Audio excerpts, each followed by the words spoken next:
हे प्रेम रूप श्री राम कृष्ण करुणामय पालय माम्। हे प्रेम रूप श्री राम कृष्ण करुणामय पालय माम्। हे दीन बंधु श्री शारदेश मम प्राण प्रिय पाहि माम्। हे दीन बंधु श्री शारदेश मम प्राण प्रिय पाहि माम्। हे प्रेम रूप श्री राम कृष्ण करुणामय पालय माम्। हे प्रेम रूप श्री राम कृष्ण करुणामय पालय माम्।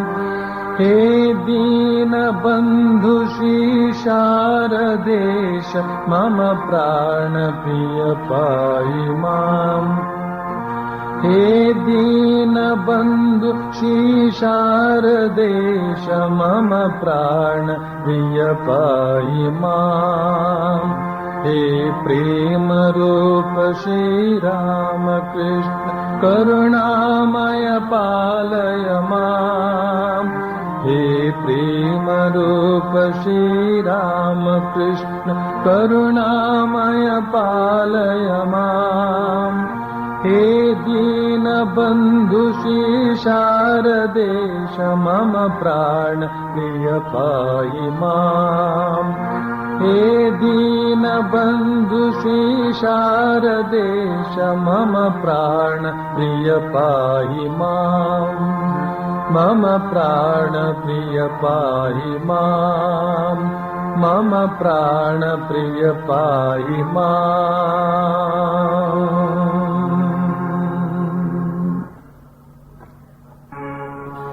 संजयागलु तव की पुदुमन दक्षिणेश्वर यात्रेगे परमहंसर तीर्थवाणीय पंच अमृतद पात्रेगे संजयागलो तव की पुदुमन दक्षिणेश्वर यात्रेगे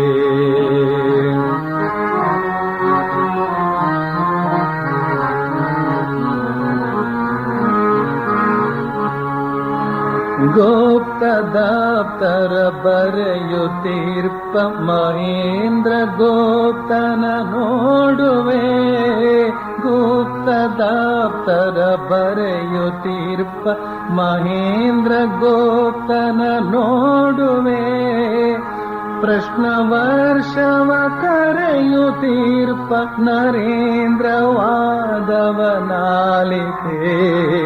ಸಂಜೆಯಾಗಲು ತವ ಕಿ ಖುದು ಮನ ದಕ್ಷಿಣೇಶ್ವರ ಯಾತ್ರೆಗೆ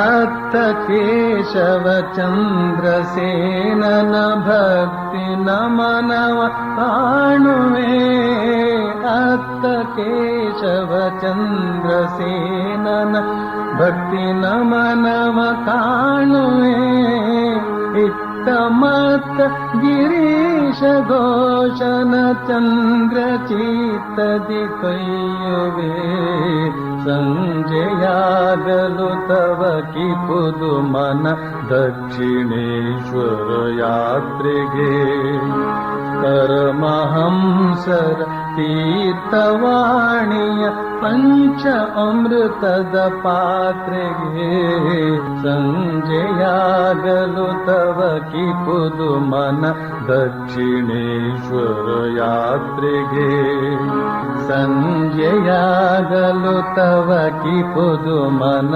ದಕ್ಷಿಣೇಶ್ವರ ಯಾತ್ರೆಗೆ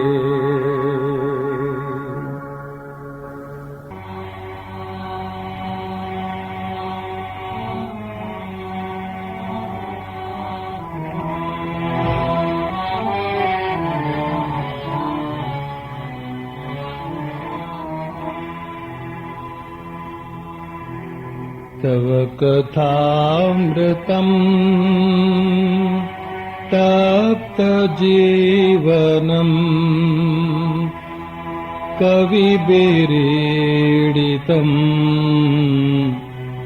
कल्मषापहम् श्रवणमङ्गलम् श्रीमदाततम् कृष्णा भुवि गृह्णन्ति ते भूरिदा जना।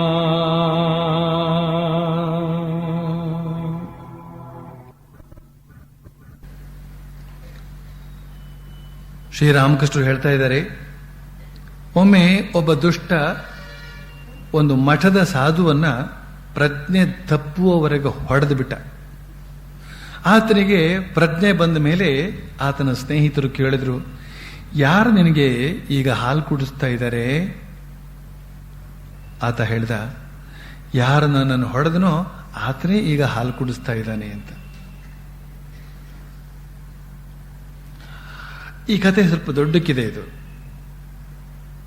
ಇದರ ತಾತ್ಪರ್ಯ ಏನು ಅಂತ ಹೇಳಿದ್ರೆ, ಆ ಸಾಧು ಪ್ರತಿಯೊಬ್ಬರಲ್ಲೂ ಕೂಡ ತನ್ನ ಇಷ್ಟ ದೇವತೆಯನ್ನ ಕಾಣ್ತಾ ಇದ್ದಾನೆ.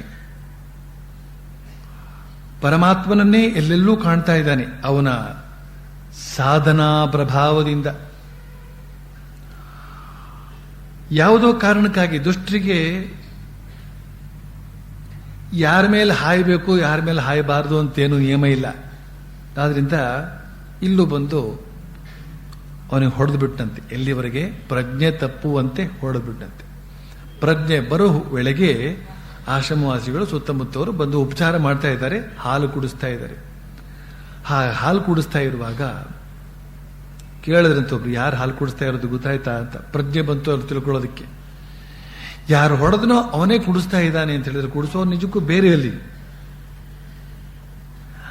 ಆ ಹೊಡೆದವನು ಕೂಡ ಪರಮಾತ್ಮನೇ, ಈಗ ಹಾಲು ಕುಡಿಸ್ತಾ ಇರ್ತಕ್ಕಂಥವನು ಕೂಡ ಪರಮಾತ್ಮನೇ ಅಂತ. ಈ ಒಂದು ಅರ್ಥದಲ್ಲಿ ಈ ಕಥೆಯನ್ನು ಇಲ್ಲಿ ಹೇಳಿದ್ದಾರೆ ಸಂಕ್ಷಿಪ್ತವಾಗಿ. ಹೀಗೆ ಮಾಸ್ಟರ್ ಮಾಷೇನಿಗೆ ಇದನ್ನು ಹೇಳಿದಾಗ ಮಾಸ್ಟರ್ ಮಾಷೆ ಹೇಳ್ತಾನೆ, ಹೌದು ನನಗೆ ಆ ಕತೆ ಗೊತ್ತಿದೆ. ಎಷ್ಟು ಸರ್ತಿ ಕೇಳಿದವನು, ಸಹಜವಾಗಿ ಹೇಳಿದವನು ಗೊತ್ತಿದೆ ಅಂತ. ಶ್ರೀರಾಮಕೃಷ್ಣ ಏನ್ ಹೇಳ್ತಾ ಇದ್ದಾರೆ, ಕೇವಲ ಅದು ಗೊತ್ತಿದ್ ಬಿಟ್ರೆ ಸಾಕಾಗದು, ಆದರೆ ಅರ್ಥವನ್ನ ಅನುಷ್ಠಾನಕ್ಕೆ ತರಬೇಕು. ವಿಷಯ ಚಿಂತನೆ ಮನಸ್ಸನ್ನ ಸಮಾಧಿಸ್ಥವಾಗೋದಕ್ಕೆ ಬಿಟ್ಟು ಕೊಡದು.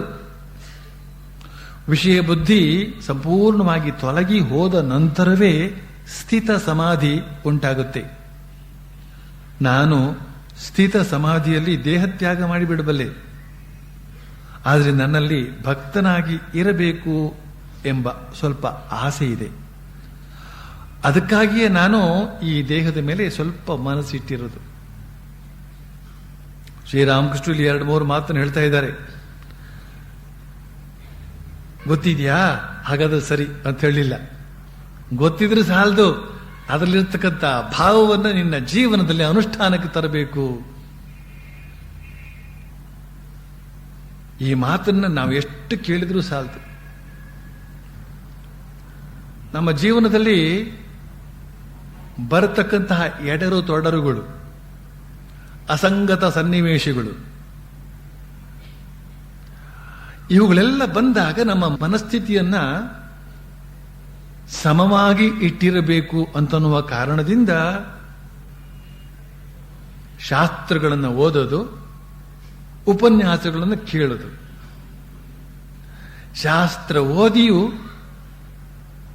ಉಪನ್ಯಾಸ ಕೇಳಿಯೂ ಆ ದುರ್ಭರ ಪರಿಸ್ಥಿತಿ ಬಂದಾಗ ಇತರ ಮೂಢಮತಿಗಳಂತೆ ಕಂಗಾಲಾಗೋದು. ಅಲ್ಲಿವರೆಗೆ ಕೇಳಿ ಏನು ಪ್ರಯೋಜನ ಆದಾಗಾಯ್ತು. ಶಾಸ್ತ್ರ ಓದಿದವರಿಗೂ ಉಪನ್ಯಾಸ ಕೇಳಿದವರಿಗೂ ಆಶ್ರಮಕ್ಕೆ ಬಂದವರಿಗೂ ಮತ್ತು ಸಾಮಾನ್ಯರಿಗೂ ಏನು ವ್ಯತ್ಯಾಸ ಇದ್ದಾಗಾಯ್ತು. ನೀವು ಅಳೋದು ನಾವು ಅಳೋದು ತಾನೆ. ನೀವು ಬಾಯಿ ಬಡ್ಕೊಳ್ಳೋದು, ನಾವು ಬಾಯಿ ಬಡ್ಕೊಳ್ಳೋದು ತಾನೆ ಅಂತ ಅವ್ರು ಅಂದ್ಬಿಟ್ರೆ ಪ್ರತಿ ಉತ್ತರ ಕೊಡೋದಕ್ಕೆ ಇಲ್ಲವೇ ಇಲ್ಲ. ಅಲ್ಲಿ ವಯಸ್ಸಾಗ್ತಾ ಆಗ್ತಾ ಆಗ್ತಾ ಆಗ್ತಾ ವಯಸ್ಸಿನ ಜೊತೆಯಲ್ಲಿಯೇ ಉಪನ್ಯಾಸವನ್ನು ಕೇಳ್ತಾ, ಶಾಸ್ತ್ರವನ್ನು ಓದುತ್ತಾ, ಆಲೋಚನೆ ಮಾಡ್ತಾ ಪ್ರಬುದ್ಧ ಮಾನಸಿಕ ಸ್ಥಿತಿ ಅಂತ ಹೇಳ್ತಕ್ಕಂಥದ್ದನ್ನಾದ್ರೂ ಸಂಪಾದಿಸಿಕೊಳ್ಬೇಕು.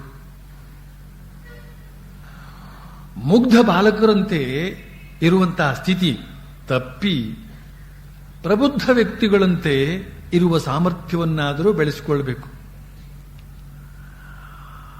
ಮೂಢಮತಿಗಳಂತೆ ಕಂಗಾಲಾಗುವಂತಹ ಸ್ಥಿತಿಯಿಂದ ಪಾರಾಗಬೇಕು. ಪ್ರಾಜ್ಞರಂತೆ ವರ್ತಿಸುವುದಕ್ಕೆ ಸಾಧ್ಯವಾಗಬೇಕು. ಭಗವಂತನ ಸಾಕ್ಷಾತ್ಕಾರ ಅದು ಬಹಳ ದೂರದ ಮಾತು, ಬಹಳ ಕಷ್ಟಕರವಾದಂತಹ ಸಮಾಚಾರ. ಆದರೆ ವಿವೇಕಪೂರ್ಣವಾದಂತಹ ಒಂದು ಮಾನಸಿಕ ಸ್ಥಿತಿಯನ್ನ ಸಂಪಾದಿಸಿಕೊಳ್ಳೋದಕ್ಕೆ ಏನೂ ಕಷ್ಟವಿಲ್ಲ. ಇಷ್ಟೇ ತಿಳಿದುಕೊಂಡ್ರಾಯ್ತು.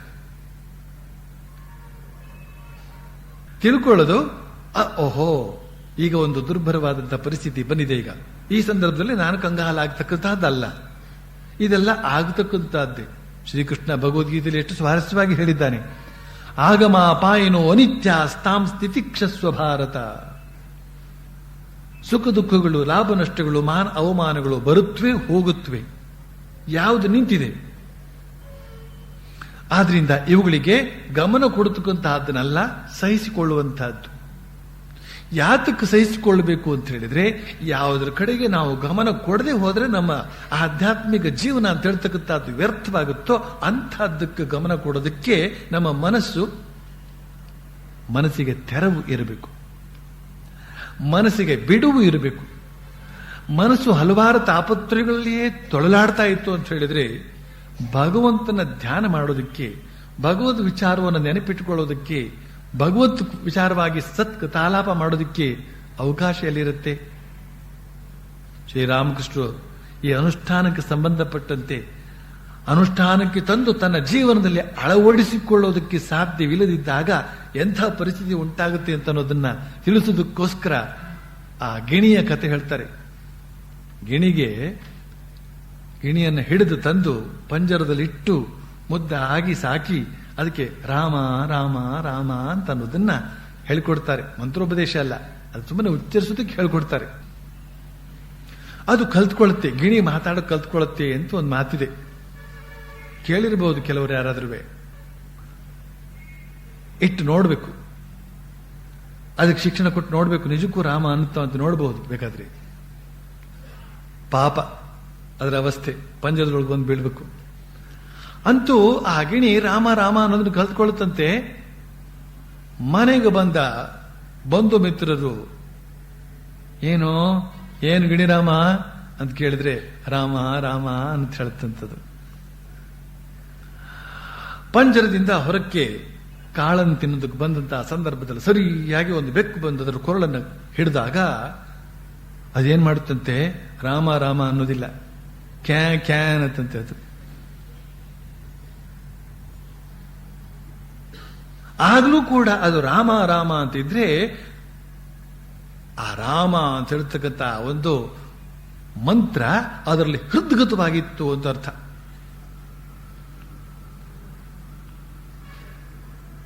ಕೆಲವರು 3-4 ಭಾಷೆಗಳನ್ನು ಕಲ್ತ್ಕೊಂಡಿರ್ತಾರೆ. ತಮ್ಮ ಮಾತೃಭಾಷೆ ಯಾವುದು ಅಂತ ಅನ್ನೋದನ್ನ ಮರೆಮಾಜುವ ರೀತಿಯಲ್ಲಿ ಆ 3-4 ಭಾಷೆಗಳನ್ನು ಕಲ್ತಿರ್ತಾರೆ. ಕೆಲವರಿಗೆ ಕುತೂಹಲ, ಇವರ ಮಾತೃಭಾಷೆ ಯಾವುದು ಅಂತ ತಿಳಿಬೇಕು ಅಂತ. ನಿಮ್ಮ ಮಾತೃಭಾಷೆ ಯಾವುದು ಅಂತ ಕೇಳಿದ್ರೆ ಅವನು ಹೇಳಲ್ಲ.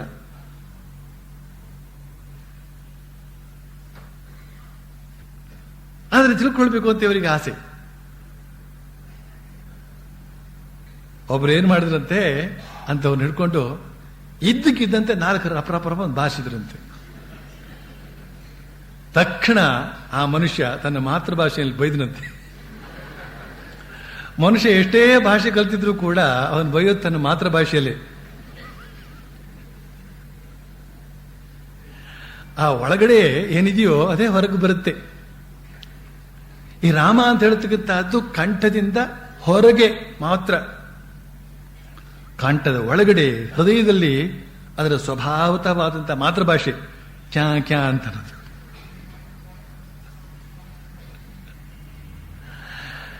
ಈ ಭಗವನಾಮ ಅಂತ ಹೇಳ್ತಕ್ಕಂಥದ್ದು ರಕ್ತಗತ ಆಗಬೇಕು, ಹೃದ್ಗತ ಆಗಬೇಕು, ನಮ್ಮ ವ್ಯಕ್ತಿಗತ ಆಗಬೇಕು. ಒಬ್ಬಳು ಭಕ್ತೇ ಇದ್ಲಂತೆ, ಸಮರ್ಥ ರಾಮದಾಸರ ಶಿಷ್ಯೆ. ಆಕೆಗೂ ರಾಮಮಂತ್ರ ಉಪದೇಶ. ಆಕೆ ವೃದ್ಧಳಾಗಿ ಬಿಟ್ಟಿದ್ದಾಳೆ.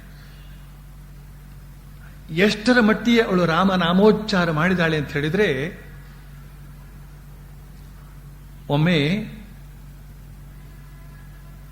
ಅಲ್ಲೇನೋ ಹಾವಳಿಯಾಗಿ, ನೆರೆ ಹಾವಳಿನೋ ಏನೋ ಆಗಿ ಎಲ್ಲ ಭೂಗತ ಆಗ್ಬಿಟ್ರಂತೆ.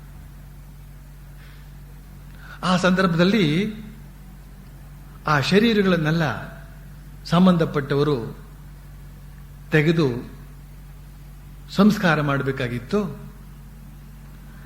ಈ ಮುದುಕಿಯ ಶರೀರವನ್ನು ಕೂಡ ಪತ್ತೆ ಹಚ್ಚಬೇಕಾಗಿತ್ತು. ಹೇಗೆ ಪತ್ತೆ ಹಚ್ಚೋದು? ಹಾಗೆ ಹುಡುಕೋ ವೇಳೆಗೆ ಎಷ್ಟೋ ಶರೀರಗಳೆಲ್ಲ ಮಣ್ಣು ಪಾಲಾಗ್ಬಿಟ್ಟಿದ್ವು, ಮೂಳೆಗಳು ಮಾತ್ರ ಉಳ್ಕೊಂಡ್ಬಿಟ್ಟಿದ್ವು. ಮೂಳೆಗಳು ಉಳ್ಕೊಂಡಿದ್ರೆ ಇಂಥ ವ್ಯಕ್ತಿಯ ಮೂಳೆ ಇಂಥದ್ದು ಅಂತ ಹೇಗೆ ಪತ್ತೆ ಹಚ್ಚೋದು? ಆಗ ಗುರುಗಳನ್ನು ಕೇಳಿದಾಗ ಗುರುಗಳು ಹೇಳಿದ್ರಂತೆ, ಆಕೆಯ ಮೂಳೆಯನ್ನು ಹುಡುಕೋದಕ್ಕೇನು ಕಷ್ಟ ಇಲ್ಲ, ಎಲ್ಲ ಮೂಳೆಗಳನ್ನು ಕೂಡ ಸುಮ್ಮನೆ ಒಂದು ಕೋಲ್ ತಗೊಂಡು ಬಾರಿಸ್ತಾ ಇರಿ. ಯಾವುದರಲ್ಲಿ ರಾಮ ರಾಮ ಅಂತ ಹೇಳ್ತಕ್ಕಂಥ ಧ್ವನಿ ಕೇಳಿ ಬರುತ್ತೋ ಅದು ಆಕೆಯ ಮೂಳೆ, ತಿಳ್ಕೊಳ್ಳಿ. ಹಾಗೆ ಮಾಡ್ತಾ ಬಂದಾಗ ಒಂದು ಕಡೆ ಇರತಕ್ಕಂಥ ಮೂಳೆಗಳ ರಾಶಿಯಿಂದ ಈ ಧ್ವನಿ ಕೇಳಿ ಬಂತಂತೆ. ಕೊನೆಗೆ ಆ ಮೂಳೆಗಳಿಗೆ ಸಂಸ್ಕಾರವನ್ನು ಮಾಡಲಾಯಿತು ಅಂತ ಒಂದು ಕತೆ ಬರುತ್ತೆ. ಅಂದ್ರೆ ಆ ರಾಮನಾಮ ಅಂತ ಹೇಳ್ತಕ್ಕಂಥದ್ದು ಮೂಳೆಯವರೆಗೆ ತಲುಪಿದೆ, ಶಾರೀರಿಕವಾಗಿಯೂ ಕೂಡ ಒಳಗಡೆ ಪ್ರವೇಶ ಮಾಡಿದೆ ಅದು ಅಂತ. ಸ್ವಾಮಿ ವಿವೇಕಾನಂದರು ಹೇಳ್ತಾರೆ, ಯಾವುದಾದ್ರೂ ಒಂದು ಆದರ್ಶವನ್ನ, ಒಂದು ಭಾವನೆಯನ್ನು ತೆಗೆದುಕೋ, ಅದರ ಕುರಿತಾಗಿಯೇ ಚಿಂತಿಸು, ಅದರ ಕುರಿತಾಗಿಯೇ ಭಾವಿಸು, ಅದನ್ನೇ ಉಸಿರಾಡು ಮತ್ತು ಅದೇ ಆಗು. ಇದೇ ಸಾರ್ಥಕ ಜೀವನದ ಲಕ್ಷಣ ಅಂತ. Master of all. ಇಲ್ಲ, ಹಾಗಿಲ್ಲ. Jack of all, master of ನನ್ ಅಂತ ಒಂದು ಮಾತಿದೆ. ಎಲ್ಲ ವಿಚಾರಗಳನ್ನು ಬಲ್ಲ, ಯಾವುದರಲ್ಲೂ ಇಲ್ಲ. ಆದ್ರಿಂದ ಯಾವುದಾದ್ರೂ ಒಂದು ವಿಚಾರವನ್ನು ತೆಗೆದುಕೊಂಡು ಅದನ್ನು ಹೃದ್ಗತ ಮಾಡಿಕೊಳ್ಬೇಕು. ಯಾರು ಆಧ್ಯಾತ್ಮಿಕ ಪಿಪಾಸುಗಳು ಅಂತ ಇರ್ತಾರೋ, ಆಧ್ಯಾತ್ಮಿಕ ವ್ಯಕ್ತಿಗಳು ಅಂತ ಇರ್ತಾರೋ, ಅವರು ಈ ಆಧ್ಯಾತ್ಮಿಕ ತತ್ವವನ್ನ ತಮ್ಮ ಜೀವನದ ಉಸಿರನ್ನಾಗಿ ಭಾವಿಸಿಕೊಳ್ಬೇಕು, ತೆಗೆದುಕೊಳ್ಬೇಕು, ಅದಕ್ಕನುಸಾರವಾಗಿ ಇರಬೇಕು, ಧನ್ಯ ಜೀವನವನ್ನು ನಡೆಸಬೇಕು. ಅದನ್ನ ಶ್ರೀರಾಮಕೃಷ್ಣ ಇಲ್ಲಿ ಹೇಳ್ತಾ ಇದ್ದಾರೆ. ಅಷ್ಟರ ಮಟ್ಟಿಗೆ ಅನುಷ್ಠಾನಕ್ಕೆ ಬರಬೇಕು ಅಂತ. ಜೊತೆಗೆ ಈ ಮಾತನ್ನು ಹೇಳಿಬಿಟ್ಟು ಅವರ ಪಲ್ಲವಿ, ವಿಷಯ ಚಿಂತನೆ ಮನಸ್ಸನ್ನು ಸಮಾಧಿಸ್ಥವಾಗಲು ಬಿಟ್ಟು ಕೊಡದು. ಬಹಳ ಅದ್ಭುತವಾದಂತಹ ವಾಕ್ಯ. ಇದನ್ನು ನಾವು ಭಾವಿಸಿ ನೋಡಬೇಕು. ವಿಷಯ ಚಿಂತನೆ, ವಿಷಯ ಉಪಭೋಗ ಅಲ್ಲ. ಉಪಭೋಗ ಬಿಡಲೇಬೇಕು. ಆಧ್ಯಾತ್ಮಿಕ ಸಾಧಕ ವಿಷಯೋಪಭೋಗವನ್ನ ಶಾರೀರಿಕವಾಗಿ ತ್ಯಜಿಸಲೇಬೇಕು. ಅದರೊಳಗೆ ಬೇರೆ ಮಾತೇ ಇಲ್ಲ. ಹಾಗಾದ್ರೆ ಬಾಕಿ ಉಳಿದವರ ಗತಿ ಏನು ಕೇಳಿದ್ರೆ, ಉಳಿದವರೆಲ್ಲ ಸಮಾಧಿ ಸ್ಥಿತಿಯನ್ನು ಬಯಸಿ ಸಾಧನೆಗೆ ತೊಡಗಿದವರಲ್ವಲ್ಲ, ಆದ್ರಿಂದ ಅವರ ವಿಷಯದಲ್ಲಿ ಇದು ಅನ್ವಯ ಆಗೋದಿಲ್ಲ. ಆದರೆ ಸಮಾಧಿ ಸ್ಥಿತಿಯನ್ನ ಅನುಭವಿಸಬೇಕು ಅಂತ ಹೇಳ್ತಕ್ಕಂಥ ಸಾಧಕ ಆ ವಿಷಯ ಚಿಂತನೆಯನ್ನು ಕೂಡ ಬಿಡಬೇಕಾಗತ್ತೆ ಅಂತ. ಎಷ್ಟು ಚೆನ್ನಾಗಿದೆ ಈ ಮಾತು. ಚಿಂತನೆ ನಡೆಯುವಂತಹದ್ದು ಮನಸ್ಸಿನಲ್ಲಿ. ಶ್ರೀಕೃಷ್ಣ ಭಗವದ್ಗೀತೆಯಲ್ಲಿ ಬಹಳ ಸ್ವಾರಸ್ಯಕರವಾಗಿ ಈ ಮಾತನ್ನು ಹೇಳಿದ್ದಾರೆ. ಮಿಥ್ಯಾಚಾರಿಗಳು ಅಂತ ಇದ್ದಾರೆ. ಅಂದ್ರೆ ಆಷಾಢಭೂತಿಗಳು ಅಂತ.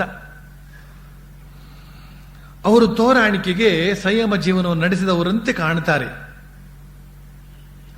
ಆದರೆ ಅಂತರಂಗದಲ್ಲೇ, ಮನಸ್ಸಿನಲ್ಲೇ ಎಲ್ಲ ಬಗೆಯ ಭೋಗವನ್ನು ಕೂಡ ಮೆಲುಕಾಡ್ತಿರ್ತಾರೆ. ಅದು ಮಾನಸಿಕವಾಗಿಯೇ ಅದನ್ನು ಅನುಭವಿಸ್ತಾ ಇರ್ತಾರೆ. ಅಂಥವ್ರನ್ನ ಮಿಥ್ಯಾಚಾರಿಗಳು ಅಂತ ಕರೆಯೋದು ಅಂತ. ಮಾನಸಿಕವಾಗಿ ವಿಷಯ ಚಿಂತನೆ ಅಂತ ಹೇಳ್ತಕ್ಕಂಥದ್ದು ಇತ್ತು ಅಂತ ಹೇಳಿದ್ರೆ ಸಮಾಧಿ ಅಂತ ಹೇಳ್ತಕ್ಕಂಥದ್ದು ಪ್ರಾಪ್ತವಾಗೋದಕ್ಕೆ ಸಾಧ್ಯವಿಲ್ಲ. ವಿಷಯ ಚಿಂತನೆಯಿಂದ ತುಂಬಿದಂತಹ ಮನಸ್ಸಿಗೆ ಸಮಾಧಿ ಸ್ಥಿತಿ ಸಾಧ್ಯವಿಲ್ಲ. ಸಮಾಧಿ ಅಂತ ಹೇಳ್ತಕ್ಕಂತಹದ್ದು ಭಗವಂತನನ್ನ ನೇರವಾಗಿ ಕಾಣುವಂತಹ ಒಂದು ಸ್ಥಿತಿ ಅದು. ಆ ನಿರ್ವಿಕಲ್ಪ ಸಮಾಧಿಯಲ್ಲಂತೂ ಪರಬ್ರಹ್ಮವೇ ನಾವು ಆಗುವಂತಹ ಸ್ಥಿತಿ ಅದು. ನಾನು ಬೇರೆ ಪರಮಾತ್ಮ ಬೇರೆ ಅಂತ ಹೇಳ್ತಕ್ಕಂಥ ಸ್ಥಿತಿ ಕರಗಿ ಎಲ್ಲವೂ ಏಕವಾಗತಕ್ಕಂಥ ಒಂದು ಧನ್ಯಾವಸ್ಥೆ. ಅದು ನಮ್ಮ ಶರೀರದಲ್ಲೇ ಶಿರಸ್ಥಾನದಲ್ಲಿ ನಡೆಯುವಂತಹ ಒಂದು ಪ್ರಕ್ರಿಯೆ ಆ ಸಮಾಧಿ. ಉತ್ಕಟವಾದಂತಹ ಏಕಾಗ್ರತೆ ಅದು. ಆ ಬಗೆಯ ತಲ್ಲೀನತೆ ಅದು ದೊರಕಬೇಕಾದ್ರೆ ಆ ಪರಬ್ರಹ್ಮ ವಸ್ತು ಅಂತ ಹೇಳ್ತಕ್ಕಂಥದ್ದು ಎಷ್ಟು ಶುದ್ಧವೋ ನಮ್ಮ ಮನಸ್ಸು ಕೂಡ ಅಷ್ಟೇ ಶುದ್ಧವಾಗಬೇಕಾಗುತ್ತೆ. ವಿಷಯ ಚಿಂತನೆ ಅಂತ ಹೇಳ್ತಕ್ಕಂಥದ್ದು ಅದೇ ಪರಮಾತ್ಮನ ಸೃಷ್ಟಿಯೇ ಆದರೂ ಕೂಡ ಆ ಪರಮಾತ್ಮನನ್ನ ಪಡಿಬೇಕಾದ್ರೆ ಅವನು ಸೃಷ್ಟಿಸಿದಂತಹ ವಿಷಯ ಚಿಂತನೆಯನ್ನು ಬಿಟ್ಟು ಬಿಡಬೇಕಾಗುತ್ತೆ. ನಾನು ಬೇಕಾದ್ರೆ ನನ್ನ ಸೃಷ್ಟಿಯನ್ನು ಬಿಡಬೇಕಾಗುತ್ತೆ. ನೀನು ನನ್ನ ಸೃಷ್ಟಿ ನಿನಗೆ ಬೇಕಾಗಿದ್ರೆ ನಾನು ನಿನಗೆ ದೊರಕೋದಕ್ಕೆ ಸಾಧ್ಯವಿಲ್ಲಪ್ಪ. ಸಾಧ್ಯವಿಲ್ಲ ಅಂತಂದ್ರೆ ನಾನು ನಿನಗೆ ದೊರಕೋದಕ್ಕೆ ನನಗೆ ಇಷ್ಟ ಇಲ್ಲ ಅಂತ ಅರ್ಥ ಅಲ್ಲ. ನೀನು ಬೇಕು ಅಂತ ಹೇಳ್ಬಹುದು, ಆದ್ರೆ ಸಾಧ್ಯವಿಲ್ಲ. ಅಂಥ ಒಂದು ವ್ಯವಸ್ಥೆ ಇಲ್ಲ. ಮನಸ್ಸು ಪರಮ ಪರಿಶುದ್ಧವಾಗಿರುವಂತೆ ಹಗಲು ರಾತ್ರಿ ಹೆಣಗಾಡ್ತಾ ಇರ್ತಾನೆ ಆಧ್ಯಾತ್ಮಿಕ ಸಾಧಕ ಅಂತ ಹೇಳ್ತಕ್ಕಂಥವನು. ಅವನ ಪ್ರಧಾನವಾದಂತಹ ಸಾಧನೆ ಏನಪ್ಪಾ ಅಂತಂದ್ರೆ ಈ ಮನಸ್ಸನ್ನ ಚೊಕ್ಕಟಗೊಳಿಸುವಂತಹದ್ದು. ತೋತಾಪುರಿ ಒಂದು ತಾಮ್ರದ ತಂಬಿಗೆನ ದಿನ ಬೆಳಗ್ತಾ ಇದ್ದಂತೆ. ಶ್ರೀರಾಮಕೃಷ್ಣರು ಅದನ್ನು ನೋಡೋದಕ್ಕೆ ಬಂದಾಗ ಹೇಳಿದ್ದಂತೆ, ನೋಡು ನಮ್ಮ ಮನಸ್ಸನ್ನು ಇದೇ ರೀತಿಯಲ್ಲಿ ಬೆಳಗ್ತಾ ಇರಬೇಕಾಗುತ್ತೆ. ಮನವ ಶೋಧಿಸಬೇಕು ನಿಚ್ಚ ಅಂತ ಪುರಂದರದಾಸರು ಹೇಳ್ತಾರೆ. ನಿಚ್ಚ ಅಂದ್ರೆ ನಿತ್ಯವು ಅಂತ ಅರ್ಥ. ಮನಸ್ಸನ್ನ ಪ್ರತಿದಿನವೂ ಕೂಡ ಶೋಧಿಸಬೇಕು. ಪ್ರತಿದಿನ ಕೊಳಕು ಬಂದು ಸೇರ್ಕೊಳ್ತಾ ಇರ್ತದೆ. ಹೇಗೆ ಮನೆಯನ್ನ ಪ್ರತಿದಿನ ಗುಡಿಸಿ ಸಾರಿಸಿ ಚೊಕ್ಕಟವಾಗಿ ಇಡದೆ ಹೋದ್ರೆ 2 ದಿನ ಗುಡಿಸಿ ಸಾರಿಸದೆ ಹೋದ್ರೆ ಹೇಗೆ ಧೂಳು ಕುಳಿತುಕೊಂಡು ಓಡಾಡೋದಕ್ಕೆ ಕಷ್ಟವಾಗುತ್ತೋ ಅದೇ ರೀತಿಯಲ್ಲಿ ಮನಸ್ಸಿನೊಳಕ್ಕೆ ಪ್ರಪಂಚದ ಹಲವಾರು ದೋಷಪೂರ್ಣ ವಿಚಾರಗಳು ಅಂತ ಹೇಳ್ತಕ್ಕಂಥ ಧೂಳು ಬಂದು ಸೇರ್ಕೊಂಡು ಬಿಡುತ್ತೆ. ಆಗ ಆತ್ಮನ ಪ್ರತಿಬಿಂಬ ಕಾಣೋದಿಲ್ಲ, ಪರಮಾತ್ಮನ ಪ್ರತಿಬಿಂಬ ಕಾಣೋದಿಲ್ಲ. ಅದಕ್ಕೋಸ್ಕರ ತೋತಾಪುರಿ ಹೇಳಿದಂತೆ ಪಾತ್ರವನ್ನು ನಾನು ಈ ರೀತಿಯಲ್ಲಿ ಯಾವ ತರ ದಿನ ಬೆಳಗಿದ್ರೆ ಅದು ಶುಭ್ರವಾಗಿರುತ್ತೋ ಅದೇ ರೀತಿಯಲ್ಲಿ ಮನಸ್ಸನ್ನು ಬೆಳಗಬೇಕು ಅಂತ ಹೇಳಿದಾಗ ಶ್ರೀರಾಮಕೃಷ್ಣ ಹೇಳಿದ್ರು, ಆ ಪಾತ್ರೆ ಚಿನ್ನದಾಗ್ಬಿಟ್ರೆ ದಿನ ಬೆಳಗಬೇಕಾದಂತಹ ಅವಶ್ಯಕತೆ ಇಲ್ಲ. ತೋತಾಪುರಿ ಹೇಳಿದಂತಲ್ಲ, ಎಲ್ಲ ಪರವಾಗಿಲ್ವೇ, ನಿಜ, ಅದು ನಿಜ ಅಂತ ಹೇಳಿದಂತೆ ಅವನು. ಆದ್ರೆ ಚಿನ್ನದ ತಂಬಿಗೆ ಆದರೆ ಆ ಚಿನ್ನದ ತಂಬಿಗೆ ಆಗುವವರೆಗೆ ನಮ್ಮ ಈ ತಾಮ್ರದ ತಂಬಿಗೆನ ದಿನ ತಿಕ್ಕಲೇಬೇಕು. ಪರವಾಗಿಲ್ಲ, ಇದು ಇನ್ಮೇಲೆ ಚಿನ್ನದ ತಂಬಿಗೆ ಆಯ್ತು ಅಂತ ತಿಳ್ಕೊಂಡ್ರೂ ಆಗೋದಿಲ್ಲ. ಅದು ನಿಜವಾಗಿಯೂ ಕೂಡ ಚಿನ್ನ ತಂಬಿಗೆ ಆಗಬೇಕು. ಅಷ್ಟರ ಮಟ್ಟಿಗೆ ಆ ಶುದ್ಧತ್ವನ ಶುದ್ಧಿಯನ್ನ ಅದು ಹೊಂದಿರಬೇಕಾಗುತ್ತೆ. ಶ್ರೀರಾಮಕೃಷ್ಣ ಹೇಳ್ತಾರೆ ಮುಂದುವರಿಸ್ತಾ, ವಿಷಯ ಬುದ್ಧಿ ಸಂಪೂರ್ಣವಾಗಿ ತೊಲಗಿ ಹೋದ ನಂತರವೇ ಸ್ಥಿತ ಸಮಾಧಿ ಉಂಟಾಗುತ್ತೆ ಅಂತ. ನೋಡಿ ಇದಂತ ಶಬ್ದ, ಸ್ಥಿತ ಸಮಾಧಿ, ಸ್ಥಿತಪ್ರಜ್ಞಾ ಅಂತ ನೀವು ಕೇಳಿದಿರಿ. ಈ ಸ್ಥಿತ ಅಂತ ಹೇಳ್ತಕ್ಕಂಥ ಶಬ್ದ ನಿಮಗೇನು ಹೊಸ್ತಲ್ಲ. ಸ್ಥಿತಪ್ರಜ್ಞಾ ಅಂದ್ರೆ ಏನು ಅಂತ ಅರ್ಜುನ ಕೇಳಿದ ಪ್ರಶ್ನೆಗೆ ಉತ್ತರ ಕೊಟ್ಟಂತಹ ಅಧ್ಯಾಯ ಅಲ್ಲಿದೆ. ಮಹಾತ್ಮ ಗಾಂಧೀಜಿಯವರು ಅದನ್ನು ಬಹಳ ಪ್ರಚಲಿತಗೊಳಿಸಿದ್ದಾರೆ. ಸ್ಥಿತಪ್ರಜ್ಞನ ಲಕ್ಷಣವನ್ನು ಅರಿಯುವುದರ ಮೂಲಕ ಆ ಸ್ಥಿತಪ್ರಜ್ಞತೆಯನ್ನು ನಾವು ಕೂಡ ಪಡ್ಕೊಳ್ಳೋಕೆ ಅನುಕೂಲವಾಗಲಿ ಅಂತ ಅದನ್ನು ಉಚ್ಚರಿಸೋದು. ಅದರ ಅರ್ಥವರಿಯದೆ ಅದನ್ನು ಉಚ್ಚರಿಸ್ತಾ ಇತ್ತು ಅಂತಂದ್ರೆ ಗಿಣಿರಾಮ ಆಗ್ತೇವೆ.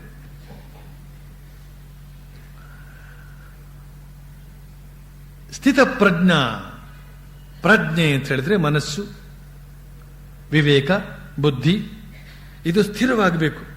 ನಮ್ಮ ಮನಸ್ಸು ಈಗ ಹೇಗಿದೆ?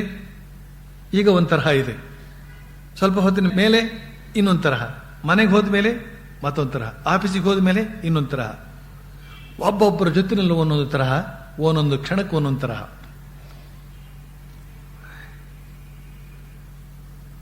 ಈ ಬೇರೆ ಬೇರೆ ತರಹ ಆಗುವಂತಹದ್ದು ತಪ್ಪಿ ಒಂದೇ ತರಹ ಯಾವಾಗ ಇರುತ್ತೋ ಅದೇ ಸ್ಥಿತ ಪ್ರಜ್ಞತ್ವ ಅಂತ. ಸ್ಥಿತ ಸಮಾಧಿ ಉಂಟಾಗುತ್ತೆ ಯಾವಾಗ ವಿಷಯ ಬುದ್ಧಿ ಅಂತ ಹೇಳ್ತಕ್ಕಂಥ ಅದು ಸಂಪೂರ್ಣ ತೊಲಗಿ ಹೋಗುತ್ತೋ ತಕ್ಷಣ ಆ ಸ್ಥಿತ ಸಮಾಧಿ ಅಂತ ಹೇಳ್ತಕ್ಕಂಥ ಅದು ಉಂಟಾಗುತ್ತೆ ಅಂತ ಹೇಳ್ಬಿಟ್ರು. ಬಳಿಕ ಒಂದು ಮಾತನ್ನು ಹೇಳ್ತಾರೆ, ನಾನು ಬೇಕಾದ್ರೆ ಸ್ಥಿತ ಸಮಾಧಿಯಲ್ಲಿ ದೇಹ ತ್ಯಾಗ ಮಾಡಿಬಿಡಬಲ್ಲೆ ಅಂತ.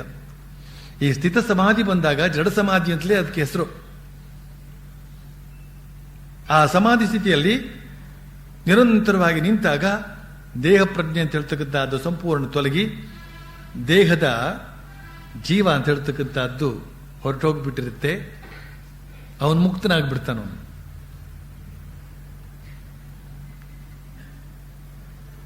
ನಾನು ಬೇಕಾದ್ರೆ ಇಂತಹ ಸ್ಥಿತ ಸಮಾಧಿಯಲ್ಲಿ ಇರಬಲ್ಲೆ ಅಂತ, ಇದು ಬಿಟ್ಟು ದೇಹ ತ್ಯಾಗ ಮಾಡಿಬಿಡಬಲ್ಲೆ ಅಂತ. ಆದರೆ ನನ್ನಲ್ಲಿ ಭಕ್ತನಾಗಿ ಇರಬೇಕೆಂಬ ಸ್ವಲ್ಪ ಆಸೆ ಇದೆ, ಅದಕ್ಕಾಗಿಯೇ ನಾನು ಈ ದೇಹದ ಮೇಲೆ ಸ್ವಲ್ಪ ಮನಸ್ಸಿಟ್ಟಿರೋದು ಅಂತ. ದೇಹದ ಮೇಲೆ ಶ್ರೀರಾಮಕೃಷ್ಣರು ಸ್ವೇಚ್ಛೆಯಿಂದ ಮನಸ್ಸನ್ನಿಟ್ಟರು.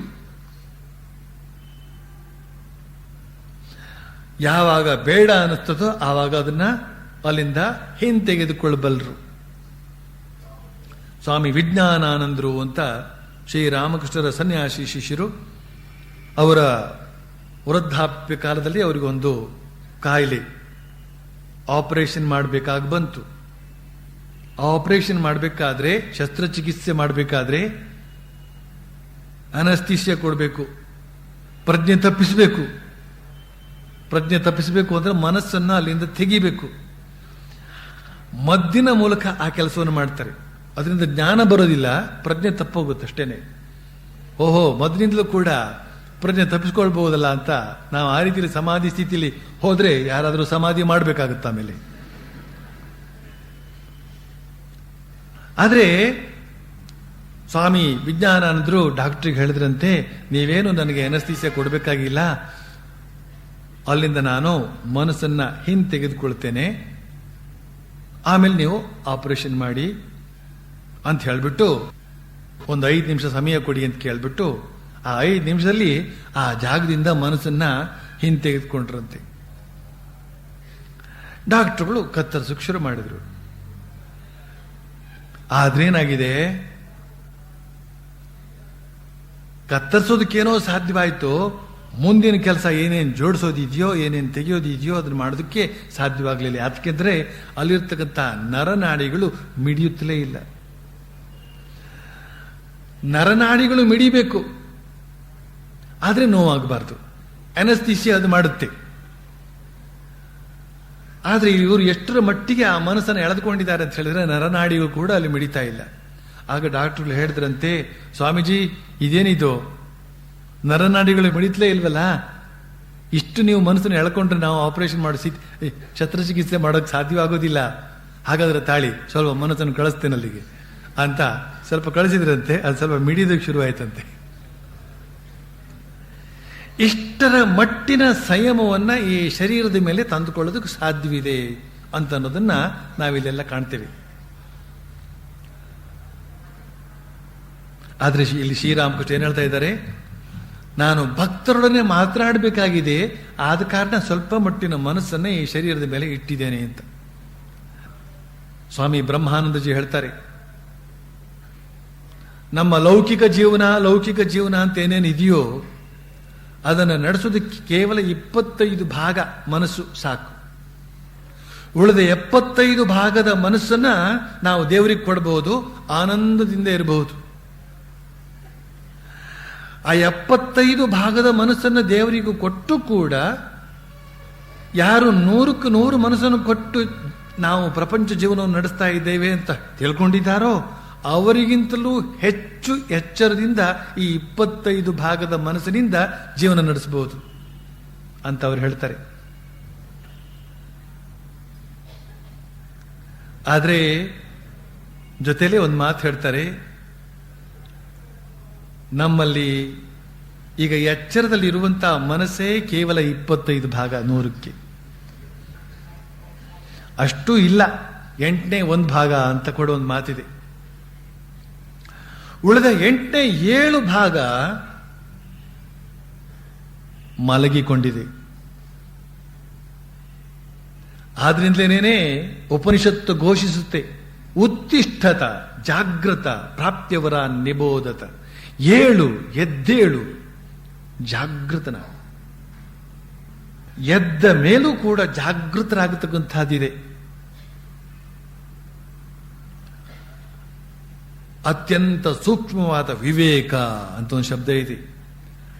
ಆ ವಿವೇಕ ಸಂಪನ್ನನಾಗಬೇಕಾದ್ರೆ ಮನಸ್ಸು ಸಂಪೂರ್ಣ ಜಾಗೃತವಾಗಿರಬೇಕು. ಎಲ್ಲ ದೇವದೇವಿಯರ ಹಿಂದೆ ಒಂದು ಸರ್ಪ ಇರುತ್ತೆ. ಆ ಸರ್ಪ ತನ್ನ ಹೆಡೆಯನ್ನು ಬಿಚ್ಚಿಕೊಂಡಿರುತ್ತೆ. ಅದರ ಅರ್ಥ ಅವರ ಮನಸ್ಸು ಸಂಪೂರ್ಣ ಜಾಗೃತವಾಗಿದೆ ಅಂತ ಅರ್ಥ. ಅವರ ಕುಂಡಲಿನಿ ಶಕ್ತಿ ಅಂತ ಹೇಳ್ತಕ್ಕಂಥದ್ದು ಸಂಪೂರ್ಣ ಜಾಗೃತವಾಗಿದೆ ಅಂತ ಅರ್ಥ, ಸಂಕೇತ ಅದು. ಶ್ರೀರಾಮಕೃಷ್ಣರು ಒಮ್ಮೆ ಮಾಸ್ಟರ್ ಮಹಾಶಯ ಇತ್ಯಾದಿ ಕೆಲವು ಭಕ್ತರೊಂದಿಗೆ ಯಾರ್ದೋ ಮನೆಗೆ ಹೋಗಿದ್ರಂತೆ. ಅಲ್ಲಿ ಊಟ ಮುಗಿಸ್ಕೊಂಡು ವಾಪಸ್ಸು ದಕ್ಷಿಣೇಶ್ವರಕ್ಕೆ ಹೊರಟಿದ್ದಾರೆ. ದಕ್ಷಿಣೇಶ್ವರಕ್ಕೆ ಬಂದು ತಲುಪಿದ್ದಾರೆ.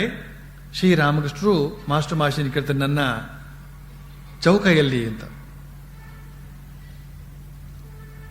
ನನ್ನ ಟವೆಲ್ ಎಲ್ಲಿ ಅಂತ. ಟವೆಲ್ ಎಲ್ಲಿ? ಮಾಸ್ಟರ್ ಮಹಾಶಯ ಮರೆತು ಬಿಟ್ಟಿದ್ದಾನೆ. ಅದು ಆ ಮನೆಯಲ್ಲೇ ಇದೆ. ಹೇಳ್ತಾನೆ, ಮರೆತು ಬಿಟ್ಟೆ ಅಂತ. ಶ್ರೀರಾಮಕೃಷ್ಣ ಹೇಳ್ತಾರೆ, ಏನಯ್ಯ, ನಾನು 24 ಗಂಟೆಯೂ ಸಮಾಧಿ ಸ್ಥಿತಿಯಲ್ಲೇ ಇರ್ತೇನೆ, ಆದರೂ ನನಗೆ ಮರೆವಿಲ್ಲ. ನಿನಗೆ ಸಮಾಧಿಯೂ ಇಲ್ಲ, ಎಂಥದ್ದೂ ಇಲ್ಲ, ಆದರೂ ಒಂದು ಟವೆಲ್ ನೆನಪಿಟ್ಕೊಂಡು ತರೋದಕ್ಕೆ ಸಾಧ್ಯವಿಲ್ಲದೆ ಎಂಥದ್ದಯ್ಯ ಇದು ಅಂತ. ಮನಸ್ಸು ಜಾಗೃತವಾಗಿಲ್ಲ, ಆದ್ರಿಂದ ಮರೆವು. ಆದರೆ ಈ ಮರೆವು ಈಗ ಬೇಕು. ಒಂದೇ ಸಲಕ್ಕೆ ನೀವು ಮರೆವನ್ನು ಹೋಗಲಾಡಿಸ್ಕೊಳ್ಳಬಾರದು. ಯಾಕೆಂತ ಹೇಳಿದ್ರೆ ಏನೇನು ದುರ್ಘಟನೆಗಳೆಲ್ಲ ಆಗಿವೆಯೋ ಜೀವನದಲ್ಲಿ, ಅದೆಲ್ಲ ಒಮ್ಮೆಲೆ ನೆನಪಿಗೆ ಬಂದ್ರೆ ಹುಚ್ಚರಾಸ್ಪತ್ರೆಗೆ ಹೋಗ್ಬೇಕಾಗತ್ತೆ. ಅದೆಲ್ಲವನ್ನೂ ಭಗವಂತ ಮರೆಸಿಟ್ಟಿದ್ದಾನೆ. ಮರೆವು ಅಂತ ಹೇಳ್ತಕ್ಕಂಥದ್ದು ಒಂದು ದೊಡ್ಡ ವರ. ಅದಕ್ಕೋಸ್ಕರ ಭಗವಂತನನ್ನೇ ನೆನಪಿಟ್ಕೊಳ್ತಾ ಭಗವಂತನನ್ನೇ ಭಾವಿಸ್ತಾ ಆ ಹಳೆಯ ನೆನಪುಗಳು ಈ ಅಗ್ನಿ ಸದೃಶವಾದಂತಹ ಮಂತ್ರದ ಸಹಾಯದಿಂದ, ಅಗ್ನಿ ಸದೃಶವಾದಂತಹ ಪರಮಾತ್ಮನ ಅಸ್ತಿತ್ವದ ಸಹಾಯದಿಂದ ಅವುಗಳನ್ನು ಸುಟ್ಟಾಕಬೇಕೇ ವಿನಃ ಅವುಗಳನ್ನು ಇದ್ದಕ್ಕಿದ್ದಂತೆ ಸುಮ್ಮನೆ ಮರೆಯೋದಕ್ಕೆ ಬಿಟ್ಟರೆ ಸಾಲದು. ಅಥವಾ ಸುಮ್ಮನೆ ತನ್ನಷ್ಟಕ್ಕೆ ಏನಾದರೂ ಜಾಗೃತವಾಯಿತು, ಅವೆಲ್ಲ ನೆನಪಿಗೆ ಬಂತು ಅಂತ ಹೇಳಿದ್ರೆ ನಮ್ಮ ಯೋಗ ಎಲ್ಲ ತಲೆ ಕೆಳಗಾಗಿ ಹೋಗ್ಬಿಡುತ್ತೆ. ಭಗವಂತನ ಶಕ್ತಿಯಿಂದ ಅದನ್ನೆಲ್ಲ ಸುಟ್ಟು ಬಿಡಬೇಕಾಗತ್ತೆ. ಅಂತೂ ಈ ಮನಸ್ಸನ್ನು ಜಾಗೃತಗೊಳಿಸಿಕೊಳ್ಳುವಂತಹ ಒಂದು ಕಾರ್ಯ ಇದೆ. ಅದಕ್ಕೋಸ್ಕರ ಜಾಗರಣೆ, ಶಿವರಾತ್ರಿ ಜಾಗರಣೆ, ಕೃಷ್ಣಾಷ್ಟಮಿ ಜಾಗರಣೆ, ಏಕಾದಶಿ ಉಪವಾಸ ಮಾಡಿ ಜಾಗರಣೆ ಮಾಡಬೇಕು. ಭಗವಂತನೊಂದಿಗೆ ವಾಸಿಸಬೇಕು ಅಂತ ಹೇಳ್ತಕ್ಕಂಥ ತವಕದಿಂದ ಈ ಜಾಗರಣೆ. ನಿದ್ರೆ ಮಾಡ್ತಕ್ಕಂಥವನು ಭಗವಂತನ ಜೊತೆಲಿ ಎಲ್ಲಿ ವಾಸ ಮಾಡೋಕ್ಕಾಗುತ್ತೆ? ಅವನು ಮಾಯೆಯ ಜೊತೆಯಲ್ಲಿ ವಾಸವಾಗಿರ್ತಾನೆ ವಿನಃ ಬ್ರಹ್ಮನ ಜೊತೆಯಲ್ಲಿ ವಾಸವಾಗೋದಕ್ಕೆ ಸಾಧ್ಯವಾಗೋದಿಲ್ಲ. ಆದ್ರಿಂದ ಮನಸ್ಸನ್ನ ಜಾಗೃತಗೊಳಿಸಿಕೊಳ್ಬೇಕು. ಮತ್ತು ಆ ಅನಿತ್ಯ ಜಾಗೃತನೂ ನಿರ್ನಿಮೇಷನೂ ಆದಂತಹ ಪರಮಾತ್ಮನೊಂದಿಗೆ ಸಂಪರ್ಕವನ್ನು ಬೆಳೆಸೋದಕ್ಕೆ ಸಾಧ್ಯವಾಗುತ್ತೆ. ಆಗ ಅಂತಹ ಎಚ್ಚೆತ್ತ ಮನಸ್ಸಿನಿಂದ ಧ್ಯಾನ ಬಹಳ ಸುಲಭವಾಗುತ್ತೆ. ಧ್ಯಾನ ಅಂತ ಹೇಳಿದ್ರೆ ಒಂದು ಪಾತ್ರೆಯಲ್ಲಿ ಇರ್ತಕ್ಕಂತಹ ಎಣ್ಣೆಯನ್ನೇ ಇನ್ನೊಂದು ಪಾತ್ರೆಗೆ ಸುರಿಯುವಾಗ ಹೇಗೆ ಅಖಂಡವಾಗಿ ನಿರಂತರವಾಗಿ ಹರಿತಾ ಇರುತ್ತೋ ಆ ರೀತಿಯಲ್ಲಿ ಹರಿಸ್ತಾ ಇರಬೇಕು. ಹಾಗೆ ಹರಿಸ್ತಾ ಇರಬೇಕಾದ್ರೆ ಮನಸ್ಸಲ್ಲಿ ಎಂಥ ಒಂದು ಜಾಗೃತಿ ಇರಬೇಕಾಗತ್ತೆ. ನಿದ್ರೆ ಮಾಡ್ತಾ ಇತ್ತು ಅಂತಂದ್ರೆ ಅದು ಬೇರೆ ಕಡೆಗೆ ಹರಿತಾ ಇರುತ್ತೆ. ಆದ್ರಿಂದ ಶ್ರೀರಾಮಕೃಷ್ಣ ಹೇಳ್ತಾ ಇದ್ದಾರೆ, ಸ್ವಲ್ಪ ಮನಸ್ಸನ್ನು ಈ ಶರೀರಕ್ಕೆ ಕೊಟ್ಟಿದ್ದೇವೆ ಅಂತ. ಆದರೆ ನಮ್ಮ ಹತ್ರ ಇರೋ ಮನಸ್ಸೇ ಸ್ವಲ್ಪ ದರಿದ್ರಾವಸ್ಥೆ. ದರಿದ್ರಾವಸ್ಥೆ ಅಂತ ಹೇಳಿದ್ರೆ ತಿಂಗಳಿಗೆ ಒಂದು 100 ರೂಪಾಯಿ ಸಂಪಾದನೆ ಇರಬಹುದು. ಅವನಿಗೆ ಹೊಟ್ಟೆಗಿದ್ರೆ ಬಟ್ಟೆಗಿಲ್ಲ, ಬಟ್ಟೆಗಿದ್ರೆ ಹೊಟ್ಟೆಗಿಲ್ಲ. ಹಾಗೆ ನಮ್ಮ ಅವಸ್ಥೆ ಕೂಡ ದೇವರಿಗೆ ಕೊಟ್ರೆ ಇಲ್ಲೆಲ್ಲ ಹೆಚ್ಚು ಕಡಿಮೆ ಆಗಿ ಹೋಗ್ಬಿಡುತ್ತೆ. ಹೋಗ್ಲಿ, ಇಲ್ಲೇನಾದ್ರೂ ಸ್ವಲ್ಪ ಚೆನ್ನಾಗಿ ನೋಡ್ಕೊಳ್ಳೋಣ ಅಂತಂದ್ರೆ ದೇವರು ಮರ್ತು ಹೋಗ್ಬಿಡ್ತಾನೆ. ಅಂತಹ ನಾರದನಿಗೆ ಅಂತಹ ಒಂದು ದುಸ್ಥಿತಿ ಬಂದ್ಬಿಟ್ಟಿತ್ತಂತೆ. ಕಥೆ ಬರುತ್ತೆ ಆ ತರಹ. ಇದ್ದಕ್ಕಿದ್ದಂತೆ ವಿಷ್ಣು ನಾರದೊಂದಿಗೆ ಮಾತನಾಡ್ತಾ ಇದ್ರೆ ಇದ್ದಕ್ಕಿದ್ದಂತೆ ಎದ್ದು ಹೊರಟು ಹೋದ್ನಂತೆ. ಸ್ವಲ್ಪ ಹೊತ್ತಾದ್ಮೇಲೆ ಬಂದ್ರಂತೆ. ನಾರದ ಕೇಳಿದಂತೆ, ಏನು ಇದ್ದಕ್ಕಿದ್ದಂತೆ ಅಷ್ಟೊಂದು ತ್ವರಿತವಾಗಿ ಹೊರಟೋಗ್ಬಿಟ್ಟಿಯಲ್ಲ, ಏನು ಸಮಾಚಾರ? ಇಲ್ಲ, ಭೂಲೋಕದಲ್ಲಿ ಒಬ್ಬ ರೈತ ನನ್ನನ್ನ ನೆನಪು ಮಾಡ್ಕೊಂಡ, ಅದಕ್ಕೋಸ್ಕರ ಹೋಗಿ ಅವನನ್ನ ದರ್ಶನ ಕೊಟ್ಬಿಟ್ಟು ಬಂದೆ. ದರ್ಶನ ಅಂತಂದ್ರೆ ಅಲ್ಲಿ ಸಾನ್ನಿಧ್ಯವನ್ನು ಕರುಣಿಸಿ ಬಂದೆ ಅಂತ. ನಾರದ ಹೇಳಿದಂತೆ, ಅಲ್ಲಯ್ಯ, ನಾನು ನಿನ್ನನ್ನು ಸದಾ ಸ್ಮರಣೆ ಮಾಡ್ತಾ ಇದ್ದೇನೆ. ಅಂಥ ನನ್ನನ್ನೇ ಬಿಟ್ಟು ನೀನು ಅಲ್ಲಿಗೆ ಯಾವತ್ತೋ ಒಂದ್ಸರ್ತಿ ನೆನಪು ಮಾಡ್ಕೊಂಡಂತೆ ಅಂತ ನಾವು ಕಾರಣದಿಂದ ಹೋಗ್ಬಿಟ್ಟು ಬಂದ್ಬಿಟ್ಟಿಯಲ್ಲ. ಅದಕ್ಕೆ ವಿಷ್ಣು ಹೇಳಿದಂತೆ, ನೋಡಿ ತೋರಿಸ್ಕೊಡ್ತೀನಿ ಅದು ಏನು ಎಂಥದ್ದು ಅಂತ ಹೇಳ್ಬಿಟ್ಟಿದೆ. ಒಂದು ತಟ್ಟೆ ತುಂಬ, ಹರಿವಾಣ ತುಂಬ, ಅದರ ಬಳಿ ತುಂಬ ಹರಿದು ಹೋಗುವಷ್ಟರ ಮಟ್ಟಿಗೆ ಎಣ್ಣೆಯನ್ನು ತುಂಬಿ, ನಾರದ ಇದನ್ನು ಹೊತ್ತು ಒಂದು 3 ಸುತ್ತು ಬಾ, ಅಷ್ಟೇ ಸಾಕು. ನಾರದ ಹೇಳಿದಂತೆ, ನೋಡಿದ್ಯಾ ನೀನು ಹೇಳಿದ ಕೆಲಸವನ್ನು ಎಷ್ಟು ಸುಲಭವಾಗಿ ಮಾಡಿಬಿಟ್ಟಿದ್ದೇನೆ. ಒಂದೇ ಒಂದು ತೊಟ್ಟು ಎಣ್ಣೆ ಆದ್ರೆ ಬಿದ್ದಿದ್ಯಾ? ಆಗ ವಿಷ್ಣು ಮಂದಹಾಸ ಭರಿತನಾಗಿ ಕೇಳಿದಂತೆ, ಅದೆಲ್ಲ ಸರಿ, ಈ 3 ಸುತ್ತು ಸುತ್ತುವ ವೇಳೆಯಲ್ಲಿ ನನ್ನನ್ನು ಎಷ್ಟು ಸತಿ ನೆನಪು ಮಾಡಿಕೊಂಡೆ? ನಾರದ ಹೇಳಿದಂತ, ಎಲ್ಲಾದ್ರೂ ಉಂಟೆ? ನಿನ್ನನ್ನು ನಾನು ನೆನಪು ಮಾಡಿಕೊಡ್ತಾ ಇತ್ತು ಅಂತಂದ್ರೆ ಈ ಎಣ್ಣೆ ಗತಿ ಏನಾಗುತ್ತೆ? ಚೆಲ್ಲ ಹೋಗೇ ಹೋಗುತ್ತೆ. ನೋಡಿದ್ಯಾ, ಇಷ್ಟು ಮಾಡೋದಕ್ಕೆ ನಿನಗೆ ಎಷ್ಟು ಕಷ್ಟ ಆಯ್ತು. ಆದ್ರೆ ಆ ರೈತ ಸಂಸಾರಿ ತನ್ನ ಪ್ರಚಂಡವಾದ ಸಂಸಾರದೊಂದಿಗೆ ಏಗಬೇಕಾಗಿದೆ, ಹೋರಾಡಬೇಕಾಗಿದೆ, ಕೆಲಸ ಕಾರ್ಯಗಳೆಲ್ಲವನ್ನು ಕೂಡ ಮಾಡ್ಕೊಂಡು ಬರಬೇಕಾಗಿದೆ. ಇಷ್ಟರ ಮಧ್ಯೆ ಸ್ವಲ್ಪ ಬಿಡುವು ಮಾಡಿಕೊಂಡು ನನ್ನನ್ನು ನೆನಪು ಮಾಡಿಕೊಂಡಾಗ ನಾನಲ್ಲಿ ಗಮನ ಕೊಡೋದು ಬೇಡವೆ? ಇಂತಿಂತಹ ಮಾತುಗಳ ಮೂಲಕ ನಾವು ಮನಸ್ಸನ್ನು ಭಗವಂತನಿಗೆ ಹೇಗೆ ಕೊಡಬೇಕು ಅಂತನ್ನುವ ಪಾಠವನ್ನೆಲ್ಲ ಕಲಿಯೋದಕ್ಕೆ ಅವಕಾಶವನ್ನು ಕಲ್ಪಿಸಿಕೊಡಲಾಗಿದೆ. ಅಂತೂ ಶ್ರೀರಾಮಕೃಷ್ಣರು ಹೇಗೆ ದೇಹದ ಮೇಲೆ ಸ್ವಲ್ಪ ಮನಸ್ಸನ್ನ ಇಟ್ಟರೋ ಹಾಗೆ ನಾವು ದೇವರ ಮೇಲೆ ಸ್ವಲ್ಪ ಮನಸ್ಸನ್ನ ಇಟ್ರೆ ಸಾಕು. ಶ್ರೀರಾಮಕೃಷ್ಣ ಹೇಳ್ತಾರೆ ಮುಂದುವರಿಸ್ತಾ, ಇನ್ನೊಂದಿದೆ ಉನ್ಮನ ಸಮಾಧಿ ಅಂತ. ಚದರಿದ್ದ ಮನಸ್ಸನ್ನ ಇದ್ದಕ್ಕಿದ್ದ ಹಾಗೆ ಒಟ್ಟುಗೂಡಿಸುವುದು. ಇದು ಏನು ಅಂತ ಅನ್ನೋದು ನಿನಗೆ ಅರ್ಥವಾಯ್ತೆ?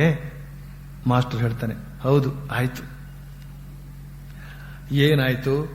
ಉನ್ಮನ ಸಮಾಧಿ ಇವನಿಗೆ ಏನಾದ್ರು ಬಂದಿತ್ತೆ ಅಂದ್ರೆ ಶ್ರೀರಾಮಕೃಷ್ಣ ಅದನ್ನೆಲ್ಲ ಹಿಂದೆ ವಿವರಿಸಿದ್ರು, ಅದನ್ನೆಲ್ಲ ಕೇಳಿದ್ದ, ಅರ್ಥವಾಯ್ತು ಅಂತ ಅಷ್ಟೇನೆ. ಅಲ್ಲಿ ಸ್ಥಿತ ಸಮಾಧಿಯ ಕುರಿತಾಗಿ ಹೇಳಿದ್ರು, ಇಲ್ಲಿ ಉನ್ಮನ ಸಮಾಧಿಯ ಕುರಿತಾಗಿ ಹೇಳ್ತಾ ಇದ್ದಾರೆ. ಇನ್ನೊಂದು ಇದೆ ಅಂತ ಹೇಳ್ತಾ, ಉನ್ಮನ ಸಮಾಧಿ ಅಂತಂದ್ರೆ ಏನು ಅಂತ ಅನ್ನೋದನ್ನು ಕೂಡ ಅಲ್ಲೇ ವಿವರಿಸಿದ್ರು. ಚದರಿದ್ದ ಮನಸ್ಸನ್ನ ಇದ್ದಕ್ಕಿದ್ದ ಹಾಗೆ ಒಟ್ಟುಗೂಡಿಸುವುದು ಅಂತ. ಚದರಿದ್ದ ಮನಸ್ಸನ್ನ ಇದ್ದಕ್ಕಿದ್ದ ಹಾಗೆ ಒಟ್ಟುಗೂಡಿಸುವುದು. ಈ ಸಮಾಧಿ ಹೆಚ್ಚೊತ್ತು ನಿಲ್ಲದು ಅಂತ ಬೇರೆ ಹೇಳ್ತಾರೆ ಶ್ರೀರಾಮಕೃಷ್ಣ. ಪ್ರಾಪಂಚಿಕ ಯೋಚನೆ ಬಂದು ಅದನ್ನು ಭಂಗ ಮಾಡಿಬಿಡುತ್ತೆ, ಯೋಗಿಯ ಯೋಗ ಭಂಗವಾಗಿ ಬಿಡುತ್ತೆ. ಉನ್ಮನ ಸಮಾಧಿ, ಉತ್ ಅಂತ ಅನ್ನೋದು ಸಂಸ್ಕೃತ ಶಬ್ದ, ಮೇಲೆ ಅಂತ ಅರ್ಥ. ಮನ ಅಂತಂದ್ರೆ ಮನಸ್ಸು ಅಂತ ಅರ್ಥ. ಈಗ ನಮ್ಮ ಮನಸ್ಸು ಕೆಳಮುಖವಾಗಿ ಹರಿತಾ ಇದೆ ಶರೀರದಲ್ಲಿ. ಅದನ್ನು ಮೇಲ್ಮುಖವಾಗಿ ಹರಿಸಿದಾಗ ಸಮಾಧಿ ಶಿರದ ಕಡೆಗೆ ಹರಿಬೇಕು, ಸಹಸ್ರಾರದ ಕಡೆಗೆ ಹರಿಸಬೇಕು. ಸರ್ವ ಪ್ರಯತ್ನ ಮಾಡಿ ಇದ್ದಕ್ಕಿದ್ದಂತೆ ಎಲ್ಲ ಚದರಿ ಹೋದ ಮನಸ್ಸನ್ನು ಸೇರಿಸಿ ಒಂದೇ ಸಲಕ್ಕೆ ಸಹಸ್ರಾರಕ್ಕೆ ಕಳಿಸುವಂತಹದ್ದು. ಇದಕ್ಕೂ ಕೂಡ ಬಹಳ ಸಾಧನೆ ಬೇಕಾಗತ್ತೆ. ಆದರೆ ಇದ್ದಕ್ಕಿದ್ದಂತೆ ಈ ಸಮಾಧಿಯನ್ನು ನಾವು ಪಡೆದಾಗ ಏನಾಗುತ್ತೆ, ಸ್ವಲ್ಪ ಹೊತ್ತಿರುತ್ತೆ, ಮತ್ತೆ ಅಷ್ಟೇ ವೇಗವಾಗಿ ಕೆಳಕ್ಕೆ ಬರುತ್ತೆ ಅಂತ. ಅದಕ್ಕೋಸ್ಕರವೇ ಅವಸರ ಮಾಡಬಾರದು ಅಂತ ಶ್ರೀರಾಮಕೃಷ್ಣ ಹೇಳ್ತಾರೆ. ಇದು ಬಹಳ ಹೊತ್ತು ಅಲ್ಲಿ ನಿಲ್ಲದು, ಪ್ರಾಪಂಚಿಕ ಯೋಚನೆ ಬಂದು ಅದನ್ನ ಭಂಗ ಮಾಡಿಬಿಡುತ್ತದೆ, ಯೋಗೇ ಯೋಗ ಭಂಗವಾಗುತ್ತದೆ ಅಂತ. ಅದಕ್ಕೆ ಸ್ವಾಮಿ ವಿವೇಕಾನಂದರು ಮಹಮ್ಮದ್ ಪೈಗಂಬರ್ನಿಗೆ ಆದಂತಹ ಸಮಾಧಿ ಸ್ಥಿತಿಯ ಬಗ್ಗೆ ಒಂದು ಹೇಳಿಕೆಯನ್ನು ಕೊಡ್ತಾರೆ. ಪೈಗಂಬರ್ ಹ್ಯಾಸ್ ಸ್ಟಂಬಲ್ಡ್ ಅಪಾನ್ ರಿಯಲೈಸೇಷನ್ ಅಂತ. ಅದಕ್ಕೆ ಎಷ್ಟೋ ಜನ ಮುಸಲ್ಮಾನರಿಗೆ ಕೋಪ ಇದೆ. ಅದು ಹೆಚ್ಚು ಜನರಿಗೆ ಗೊತ್ತಿಲ್ಲ, ಅದರಿಂದ ಹೆಚ್ಚು ಅಪಾಯವೇನಿಲ್ಲ. ಯಾಕೆಂತ ಹೇಳಿದ್ರೆ, ಯಾರು ತಮ್ಮ ಮುಸಲ್ಮಾನ ಧರ್ಮಕ್ಕೆ ಬರೋದಿಲ್ವೋ ಅವ್ರನ್ನೆಲ್ಲ ಕತ್ತರಿಸು, ಅವರೆಲ್ಲ ಬಾಹಿರರು, ಅವರೆಲ್ಲ ಧರ್ಮ ಬಾಹಿರರು ಅಂತ ತೀರ್ಮಾನ ಮಾಡಿ ಬಹಳ ದೊಡ್ಡ ಕೊಲೆಪಾತಕತನ ನಡೆದಿದೆ ಆ ಮುಸಲ್ಮಾನ ಧರ್ಮದಲ್ಲಿ. ಅವನು ಹಲವಾರು ಒಳ್ಳೆಯ ಮಾತುಗಳನ್ನು ಹೇಳಿದ್ದಾನೆ. ಆಧ್ಯಾತ್ಮಿಕವಾದಂತಹ ಘನ ತತ್ವವನ್ನ ಬೋಧಿಸಿದ್ದಾನೆ. ದೊಡ್ಡ ಕುರಾನೇ ಇದೆ. ಅದರ ಆಧಾರದ ಮೇಲೆ ಒಂದು ಧರ್ಮವೇ ನಿರ್ಮಾಣಗೊಂಡಿದೆ. ಆದರೆ ಆ ಧರ್ಮ ಕೊಲೆಪಾತಕತನಕ್ಕೆ ಆತಕ್ಕೆ ಅವಕಾಶ ಕೊಟ್ಟಿತು. ರಕ್ತಪಾತಕ್ಕೆ ಯಾಕೆ ಅವಕಾಶ ಕೊಟ್ಟಿತು? ಧರ್ಮದಲ್ಲಿ ರಕ್ತಪಾತ ಇದೆಯೇ? ಅಹಿಂಸಾ ಪರಮೋ ಧರ್ಮ ಅಲ್ವೇ? ಎಲ್ಲರೂ ದೇವರ ಮಕ್ಕಳಲ್ವೇ? ಇದನ್ನು ಹೇಳ್ತಕ್ಕಂತಹ ಶಾಸ್ತ್ರ ರಕ್ತಪಾತ ಮಾಡೋದಕ್ಕೆ ಹೇಗೆ ಅವಕಾಶ ಕೊಟ್ಟಿತು? ಆದ್ರಿಂದ ಸ್ವಾಮಿ ವಿವೇಕಾನಂದರು ಈ ಮಾತನ್ನು ಹೇಳ್ತಾರೆ. He has stumbled upon realisation. ಅವನಿಗೊಂದು ಉನ್ಮನ ಸಮಾಧಿ ಬಂದ್ಬಿಟ್ಟಿತ್ತು. ಇದ್ದಕ್ಕಿದ್ದಂತೆ ಸಮಾಧಿ ಬಂದ್ಬಿಡ್ತು. ಇದ್ದಕ್ಕಿದ್ದಂತೆ ಸಮಾಧಿ ಬಂದಾಗ ಒಂದಷ್ಟು ಜ್ಞಾನವೂ ಬರುತ್ತೆ. ಆಮೇಲೆ ಇದ್ದಕ್ಕಿದ್ದಂತೆ ಕೆಳಗಿಳಿದಾಗ ಅಷ್ಟೇ ಕ್ರೂರವಾಗೋದಕ್ಕೂ ಸಾಧ್ಯವಿದೆ ಮನುಷ್ಯ. ನಾವೇನಾದರೂ ಪ್ರಾಣಾಯಾಮದ ಮೂಲಕ, ಹಠಯೋಗದ ಮೂಲಕ ಕುಂಡಲಿನಿ ಶಕ್ತಿಯನ್ನ ಇದ್ದಕ್ಕಿದ್ದಂತೆ ಜಾಗೃತಗೊಳಿಸಿ ಸಮಾಧಿ ಸ್ಥಿತಿಗೆ ಹೋದ್ರೆ ಏನಾಗುತ್ತೆ ಗೊತ್ತೇನೋ? ಎಷ್ಟು ವೇಗವಾಗಿ ಹೋಗಿದ್ದೇವೋ ಅಷ್ಟೇ ಕೆಳಕ್ಕೆ ಬರ್ತೇವೆ.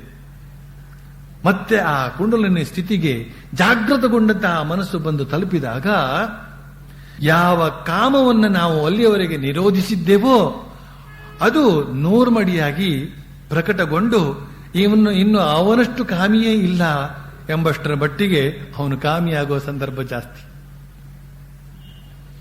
ಆದ್ರಿಂದ ಹಾವಿನೊಂದಿಗೆ ಹುಡುಗಾಟ ಆಡುವ ಹೋಗಬೇಡ ಅಂತ ಸ್ವಾಮಿ ಯತೀಶ್ವರಾನಂದಜಿಯವರು ಎಚ್ಚರಿಕೆಯ ಮಾತನ್ನು ಹೇಳ್ತಾರೆ. ಹಾವು ಅಂತಂದ್ರೆ ಈ ಕುಂಡಲಿನಿ ಶಕ್ತಿ. ಹುಡುಗಾಟಿಕೆ ಆಡೋದಕ್ಕೆ ಹೋಗಬೇಡ ಅಂತ. ಅದನ್ನ ಯಮ ನಿಯಮ ಅಂತ ಹೇಳ್ತಕ್ಕಂತಹ ಎರಡು ಸಾಧನಾ ಕ್ರಮ, ಅಹಿಂಸಾ, ಸತ್ಯ, ಅಸ್ತೇಯ, ಬ್ರಹ್ಮಚರ್ಯ, ಅಪರಿಗ್ರಹ, ಶೌಚ, ಸಂತೋಷ, ತಪಸ್ಸು, ಸ್ವಾಧ್ಯಾಯ, ಈಶ್ವರ ಪ್ರಣಿಧಾನ ಅಂತ ಹೇಳ್ತಕ್ಕಂತಹ 10 ಸಾರ್ವಭೌಮಾಹ ವ್ರತಾಹ. ಯಾರೇ ಆಗಲಿ, ಈ ಜಗತ್ತಿನ ಯಾರೇ ಆಗಲಿ ಈ ಬಗೆಯ ಆಧ್ಯಾತ್ಮಿಕ ಸಾಧನೆಯನ್ನ ಮಾಡಬೇಕು ಅಂತ ಹೊರಡ್ತು ಅಂತ ಹೇಳಿದ್ರೆ ಈ 10 ನಿಯಮಗಳನ್ನು ಪರಿಪಾಲಿಸಿಕೊಂಡು ಬರಲೇಬೇಕು. ಸರ್ವಭೂಮಿಗಳಲ್ಲೂ ಕೂಡ ಸಾಧನೆ ಮಾಡಲೇಬೇಕಾದಂತಹ, ಅನುಷ್ಠಾನಕ್ಕೆ ತಂದುಕೊಳ್ಳಲೇಬೇಕಾದಂತಹ ಈ 10 ಅಂಶಗಳು, ಇವುಗಳಿಂದ ಮನಸ್ಸನ್ನ ಚೊಕ್ಕ ಬಂಗಾರವನ್ನಾಗಿಸಿಕೊಂಡ ಮೇಲೆ ಉಂಟಾಗತಕ್ಕಂತಹ ಸಮಾಧಿ ಸ್ಥಿರ. ಅದಕ್ಕಿಂತ ಮೊದಲು ಯಾವುದೇ ಬಗೆಯ ಹುಚ್ಚಾಟಿಕೆಯಿಂದ ಈ ಮನಸ್ಸನ್ನು ಜಾಗೃತಗೊಳಿಸಿದಾಗ ಉಂಟಾಗತಕ್ಕಂಥ ಸಮಾಧಿ ಉನ್ಮನ ಸಮಾಧಿ. ಬಹಳ ಹೊತ್ತು ನಿಲ್ಲದು. ವಿಷಯ ಚಿಂತನೆ ಅಂತ ಹೇಳ್ತಕ್ಕಂತಹದ್ದು ಸ್ವಲ್ಪ ಅಲ್ಲಿಗೆ ಬಂದರೂ ಸಾಕು, ಬಹಳ ಬೇಗ ಆ ವಿಷಯ ಚಿಂತನೆಯಲ್ಲಿ ಅದು ಮಗ್ನವಾಗಿ ಬಿಡುತ್ತದೆ ಅಂತ ನಾವು ಮಾತನ್ನು ಹೇಳ್ತಾ ಇದ್ದಾರೆ. ಬಳಿಕ ಮುಂದುವರಿಸ್ತಾ ಇದಕ್ಕೊಂದು ಉದಾಹರಣೆ ಕೊಡ್ತಾ ಹೇಳ್ತಾರೆ. ಕಾಮಾರಪುರದಲ್ಲಿ ನೋಡಿದ್ದೇನೆ, ಮುಂಗುಸಿ ಗೋಡೆಯೊಳಗೆ ಬಿಲ ಮಾಡಿಕೊಂಡು ಇರೋದನ್ನ. ಅದು ಅಲ್ಲಿ ಬಹಳ ಆರಾಮದಿಂದ ಇರುತ್ತೆ. ಒಮ್ಮೊಮ್ಮೆ ಈ ಜನ ಅದರ ಬಾಲಕ್ಕೆ ಇಟ್ಟಿಗೆಯನ್ನು ಕಟ್ಟಿಬಿಡ್ತಾರೆ. ಇಟ್ಟಿಗೆಯ ಭಾರಕ್ಕೆ ಅದು ಬೀಳದಿಂದ ಹೊರಕ್ಕೆ ಬೀಳಬೇಕಾಗತ್ತೆ. ತನ್ನ ಬಿಲದೊಳಕ್ಕೆ ಹೋಗಿ ಆರಾಮದಿಂದ ಇರೋದಕ್ಕೆ ಅದು ಎಷ್ಟೇ ಸಲ ಪ್ರಯತ್ನ ಪಟ್ಟರೂ ಅಷ್ಟು ಸಲವೂ ಇಟ್ಟಿಗೆಯ ಭಾರದಿಂದ ಅದು ಕೆಳಕ್ಕೆ ಬೀಳುತ್ತಲೇ ಇರಬೇಕಾಗುತ್ತೆ. ವಿಷಯ ಚಿಂತನೆಯೂ ಹೀಗೇ ಮಾಡುತ್ತೆ. ಅದು ಯೋಗಿಯನ್ನ ಯೋಗ ಭ್ರಷ್ಟನನ್ನಾಗಿ ಮಾಡಿಬಿಡುತ್ತೆ. ವಿಷಯ ಚಿಂತನೆ ಅಂತ ಹೇಳ್ತಕ್ಕಂಥ ಆ ಇಟ್ಟಿಗೆಯನ್ನು ನಾವು ಮನಸ್ಸಿನ ಒಂದು ಬಾಲಕ್ಕೆ ಕಟ್ಟಿದ್ರೆ, ಆ ಕಟ್ಟಿದ್ರೆ ಕಟ್ಕೊಂಡೇ ಇದೆ ಅದು. ಅದನ್ನು ನಾವು ಕತ್ತರಿಸಿ ಹಾಕದೇ ಇದ್ರೆ ಬಿಲದೊಳಗೆ ಹೋಗಿ, ಅಂದ್ರೆ ಆ ಸಹಸ್ರಾರದಲ್ಲಿ ಹೋಗಿ ಸ್ಥಿರವಾಗಿ ಇರೋದಕ್ಕೆ ಸಾಧ್ಯವಾಗೋದಿಲ್ಲ. ಈ ವಿಷಯ ಚಿಂತನೆಯ ಭಾರಕ್ಕೆ ಮತ್ತೆ ಮತ್ತೆ ಕೆಳಕ್ಕೆ ಬರಬೇಕಾಗತ್ತೆ ಅಂತ. ಅದಕ್ಕೋಸ್ಕರವೇ ಸಾವಧಾನ್ ಸಾವಧಾನ್, ಸಾಧು ಸಾವಧಾನ್, ಸಾಧಕರೇ ಎಚ್ಚರವಾಗಿರಿ ಎಚ್ಚರವಾಗಿರಿ ಅಂತ ಹೇಳ್ತಕ್ಕಂಥ ಮಾತು. ಶ್ರೀರಾಮಕೃಷ್ಣ ಮುಂದುವರಿಸ್ತಾ ಹೇಳ್ತಾರೆ, ಪ್ರಾಪಂಚಿಕರಿಗೂ ಒಮ್ಮೊಮ್ಮೆ ಸಮಾಧಿಯ ಅವಸ್ಥೆ ಉಂಟಾಗಬಹುದು. ಸೂರ್ಯೋದಯವಾದಾಗ ತಾವರೆಯ ಹೂವು ಅರಳುತ್ತೆ. ಆದರೆ ಸೂರ್ಯನನ್ನ ಮೋಡ ಮುಚ್ಚಿತು ಅಂದ್ರೆ ಅದು ಮುಚ್ಚಿಕೊಂಡು ಬಿಡುತ್ತೆ. ಪ್ರಾಪಂಚಿಕ ಚಿಂತನೆಯೇ ಮೋಡ. ಪ್ರಾಪಂಚಿಕರು ಕೂಡ ಆಧ್ಯಾತ್ಮಿಕ ಸಾಧನೆ ಮಾಡ್ತಾ ಮಾಡ್ತಾ ಮಾಡ್ತಾ ಇದ್ದಕ್ಕಿದ್ದಂತೆ ಒಮ್ಮೊಮ್ಮೆ ಸಮಾಧಿ ಅವಸ್ಥೆ ಬರಬಹುದು, ದಿವ್ಯ ಜ್ಞಾನ ಗೋಚರಿಸಬಹುದು, ಸ್ಫುರಿಸಬಹುದು. ಆದರೆ ವಿಷಯ ಚಿಂತನೆ ಅಂತ ಹೇಳ್ತಕ್ಕಂಥ ಮೋಡ ಅಲ್ಲಿ ಆಗಾಗ ಕವಿತಾ ಇರುತ್ತೆ. ಅಷ್ಟೇ ಬೇಗ ಆ ತಾವರೆ ಹೇಗೆ ಮುಚ್ಚಿಕೊಳ್ಳುತ್ತೋ ಅದೇ ರೀತಿಯಲ್ಲಿ ಇವರ ಸಹಸ್ರಾರ ಕೂಡ ಮುಚ್ಚಿಕೊಂಡು ಬಿಡುತ್ತೆ ಅಂತ. ಆಗ ಮಾಸ್ಟರ್ ಮಾಷಿ ಹೇಳ್ತಾನೆ, ಸಾಧನೆ ಮಾಡಿದ್ರೆ ಜ್ಞಾನ ಭಕ್ತಿ ಎರಡನ್ನೂ ಗಳಿಸಿಕೊಳ್ಳೋದಕ್ಕೆ ಸಾಧ್ಯವಿಲ್ವೇ? ಶ್ರೀರಾಮಕೃಷ್ಣ ಹೇಳ್ತಾರೆ, ಭಕ್ತಿ ಮಾರ್ಗವನ್ನು ಅನುಸರಿಸಿದರೆ ಎರಡೂ ದೊರೆಯುತ್ತೆ. ಅವಶ್ಯಕವೆನಿಸಿದರೆ ಭಗವಂತನೇ ಬ್ರಹ್ಮಜ್ಞಾನವನ್ನು ಕೊಟ್ಟು ಬಿಡ್ತಾನೆ. ಬಹಳ ಉತ್ತಮ ಸಾಧಕನಾದವನು ಜ್ಞಾನ ಭಕ್ತಿ ಎರಡನ್ನೂ ಜೊತೆಯಲ್ಲೇ ಬೆಳೆಸಿಕೊಂಡು ಬಂದ್ಬಿಡ್ತಾನೆ. ಈಶ್ವರ ಕೋಟಿ ಈ ಗುಂಪಿಗೆ ಸೇರಿದವರು. ಉದಾಹರಣೆಗೆ ಚೈತನ್ಯ ದೇವ.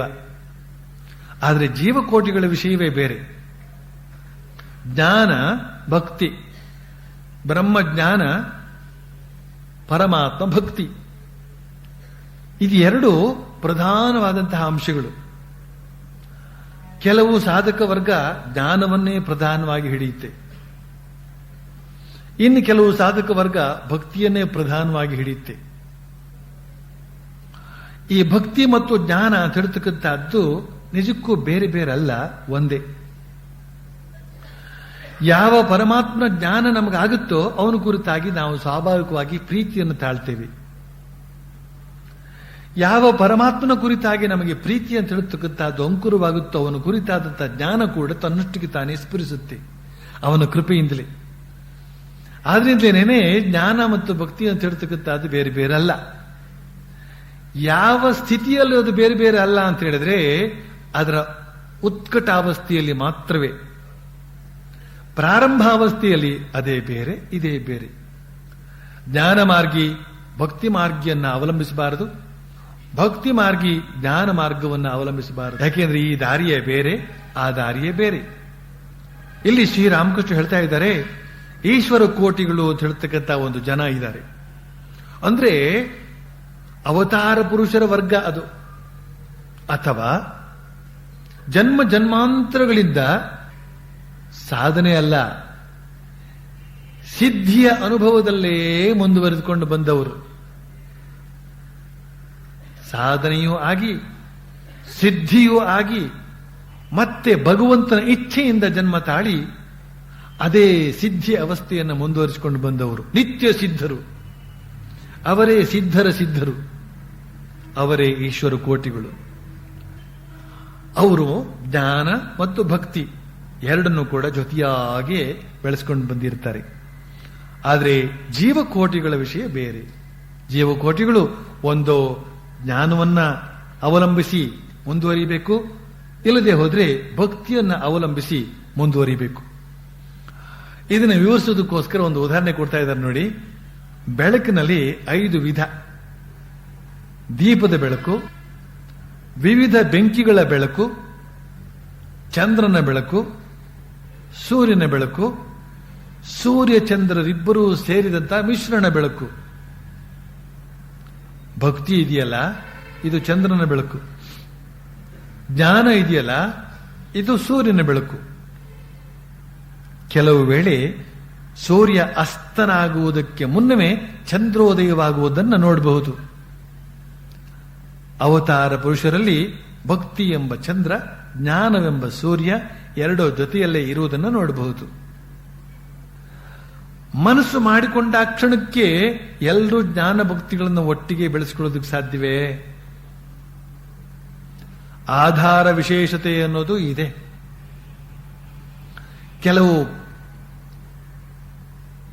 ಕೆಲವು ಬಂಬುಗಳಲ್ಲಿ ಟೊಳ್ಳು ದೊಡ್ಡದಾಗಿರುತ್ತೆ, ಇನ್ನು ಕೆಲವುದರಲ್ಲಿ ಚಿಕ್ಕದಾಗಿರುತ್ತೆ. ಭಗವಂತನ ನೈಜ ಸ್ವರೂಪವನ್ನು ಗ್ರಹಿಸೋದಕ್ಕೆ ಎಲ್ಲರಿಗೂ ಸಾಧ್ಯವೇ? ಒಂದು ಸೇರಿನ ಪಾತ್ರೆಗೆ 2 ಸೇರು ಹಾಲು ಹಿಡಿಸುತ್ತೆಯೇ ಅಂತ ಹೇಳ್ತಾರೆ ಶ್ರೀರಾಮಕೃಷ್ಣ. ಎಂತೆಂಥ ಉದಾಹರಣೆಗಳನ್ನೆಲ್ಲ ಕೊಟ್ಟು ಈ ವಿವಿಧ ಅವಸ್ಥೆಗಳನ್ನು ತಿಳಿಸ್ತಾ ಇದ್ದಾರೆ.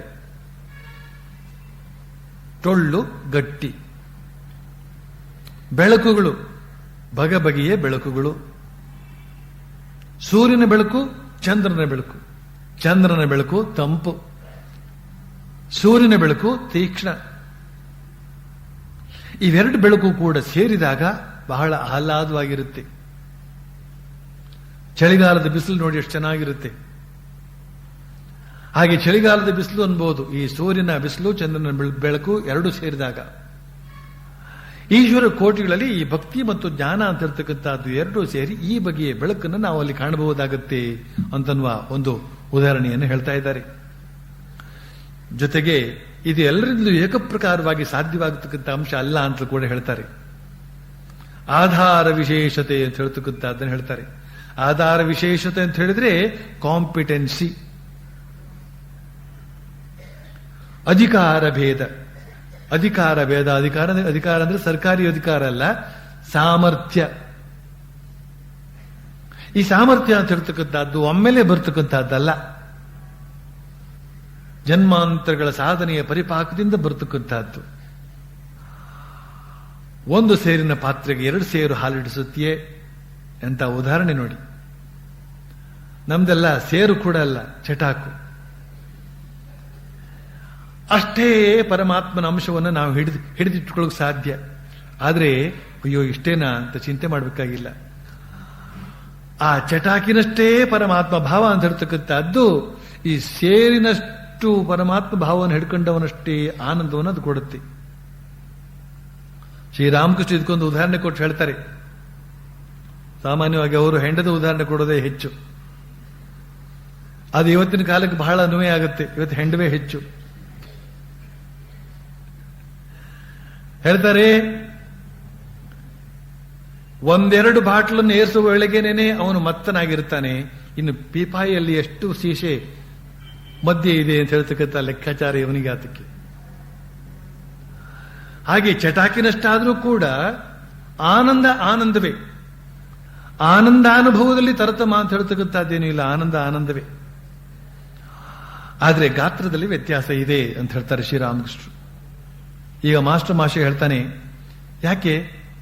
ಆತನ ಕೃಪೆ ಹೊಂದಿದ್ರೆ, ಆತ ಕೃಪೆ ಮಾಡಿದ್ದೆ ಆದ್ರೆ ಸೂಜಿಯ ಕಣ್ಣಿನ ಮೂಲಕ ಒಂಟೆಯೂ ಹಾದು ಹೋಗಿಬಿಡಬಲ್ಲದು ಅಲ್ವೇ? ಶ್ರೀರಾಮಕೃಷ್ಣ ಹೇಳಿದ ಮಾತನ್ನೇ ಅವರಿಗೆ ಇಡ್ತಾ ಇದ್ದಾನೆ, ಗುರುವಿಗೆ ತಿರುಮಂತ್ರ. ಎಲ್ಲರಿಂದ ಒಂದೇ ತರಹ ಸಾಧ್ಯವಿಲ್ಲ, ಜ್ಞಾನ ಭಕ್ತಿ ಅಂತ ಹೇಳ್ತಕ್ಕಂಥ ಅದು ಸಮಾನವಾಗಿ ಸೇರುವುದಕ್ಕೆ ಸಾಧ್ಯವಿಲ್ಲ ಅಂತ ಹೇಳಿದ್ದಕ್ಕೆ ಯಾತಕ್ಕೆ ಸಾಧ್ಯವಿಲ್ಲ? ಭಗವಂತ ಇಚ್ಛೆ ಬಿಟ್ಟರೆ ಅದು ಕೂಡ ಸಾಧ್ಯ ಅಂತ. ಹೇಗೆ ಸಾಧ್ಯ?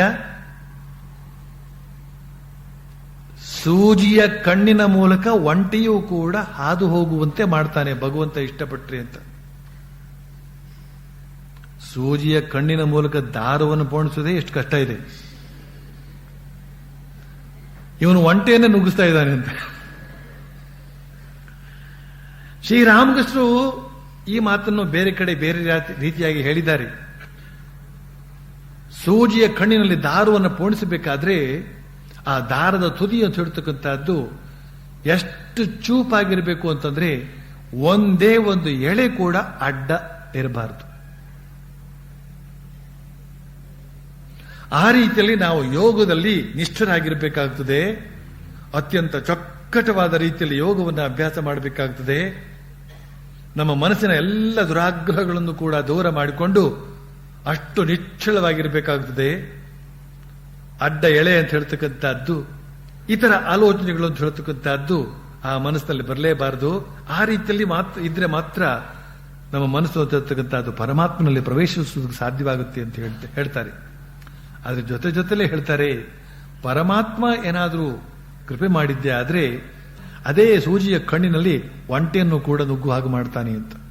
ಆ ಮಾತನ್ನು ಇಲ್ಲಿ ಉದಾಹರಿಸಿ ನಮ್ಮ ಮಾಸ್ಟರ್ ಮಹಾಶಯ ಹೇಳ್ತಾ ಇದ್ದಾನೆ.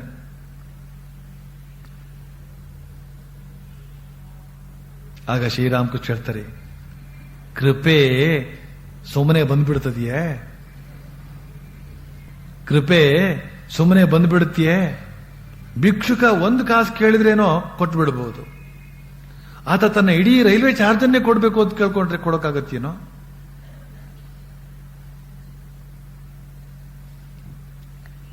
ಭಿಕ್ಷುಕನಿಗೆ ಎಷ್ಟು ಪ್ರಾಪ್ಯ, ಅವನಿಗೆಷ್ಟು ಪ್ರಾಪ್ತಿ? 10 ಪೈಸೆ. ಇವತ್ತು ಶ್ರೀರಾಮಕೃಷ್ಣ ಹೇಳಿದ ಕಾಲಕ್ಕೆ 1 ಪೈಸೆ ಅಷ್ಟೇ. ಅವನ ಯೋಗ್ಯತೆಗೆ ಅಷ್ಟೇ ಸಾಕು. ಅವನಿಗೆ ರೈಲ್ವೆ ಚಾರ್ಜ್ ಅಂತ ಹೇಳಿ ಇಲ್ಲಿಂದ ಮದ್ರಾಸಿಗೆ ಎಷ್ಟು ಖರ್ಚಾಗುತ್ತೋ ಅಷ್ಟನ್ನು ಕೂಡ ಆ ಭಿಕ್ಷುಕ ಕೇಳ್ದ ಅಂತ ಕೊಡೋಕ್ಕಾಗತ್ಯಾ? ಎಂತ ಮಾತು ಹೇಳ್ಬಿಟ್ರು. ಕೃಪೆ ಅಂತ ಹೇಳ್ತಕ್ಕಂಥ ಅದು ಸುಮ್ಮನೆ ಬಂದ್ಬಿಡುತ್ತ್ಯಾ? ಮಾಸ್ಟರ್ ಮಾಷೆ ಸುಮ್ಮನೆ ನಿಂತಿದ್ದಾನಂತೆ, ಅವನೇ ಬರ್ಕೋತಾನೆ ಸುಮ್ಮನೆ ನಿಂತಿದ್ದಾನೆ ಅಂತ. ಪರಮಹಂಸರು ಸುಮ್ಮನೆ ಇದ್ದಾರೆ. ಈಗ ಇದ್ದಕ್ಕಿದ್ದ ಹಾಗೆ ಹೇಳ್ತಾ ಇದ್ದಾರೆ, ಹೌದು ನಿಜ, ಭಗವಂತನ ಕೃಪೆಯಿಂದ ಕೆಲವರಿಗೆ ಜ್ಞಾನ ಭಕ್ತಿ ಎರಡನ್ನೂ ಗಳಿಸಿಕೊಳ್ಳೋದಕ್ಕೆ ಸಾಧ್ಯವಾಗಬಹುದು. ಬಂದ್ರು ದಾರಿಗೆ. ಪರಮಾತ್ಮನ ಕೃಪೆಯ ವಿಷಯ ಬಂದಾಗ ಅಲ್ಲಿ ಬೇರೆ ಯಾವ ಮಾತನ್ನು ಹೇಳೋದಕ್ಕೆ ಸಾಧ್ಯವಾಗೋದಿಲ್ಲ. ಆ ಮಥುರಾನಾಥ ವಿಶ್ವಾಸನಿಗೆ ಪರಮಾತ್ಮನ ಕೃಪೆಯ ವಿಷಯವಾಗಿ ಹೇಳಿಲ್ವೇ? ಪರಮಾತ್ಮ ನಿಯಮ ಮಾಡಿದ್ದಾನೆ, ಹೆಣ್ಣು ಹೆಣ್ಣಾಗಿಯೇ ಇರಬೇಕು, ಗಂಡು ಗಂಡಾಗಿಯೇ ಇರಬೇಕು, ಬಿಳಿ ಹೂವಿನ ಗಿಡ ಬಿಳಿ ಹೂವನ್ನೇ ಬಿಡಬೇಕು, ಕೆಂಪು ಹೂವಿನ ಗಿಡ ಕೆಂಪು ಹೂವನ್ನೇ ಬಿಡಬೇಕು ಇತ್ಯಾದಿ ನಿಯಮವನ್ನು ಮಾಡಿದಾನಲ್ಲ. ಆದ್ರಿಂದ ಭಗವಂತ ಕೂಡ ತಾನು ಮಾಡಿದಂತಹ ನಿಯಮವನ್ನ ಮೀರಿ ನಡೆಯುವುದಕ್ಕೆ ಸಾಧ್ಯವಿಲ್ಲ ಅಂತ ಮಥುರಾನಾಥ ವಿಶ್ವಾಸ. ಅದು ಅವನ ವಿಶ್ವಾಸ.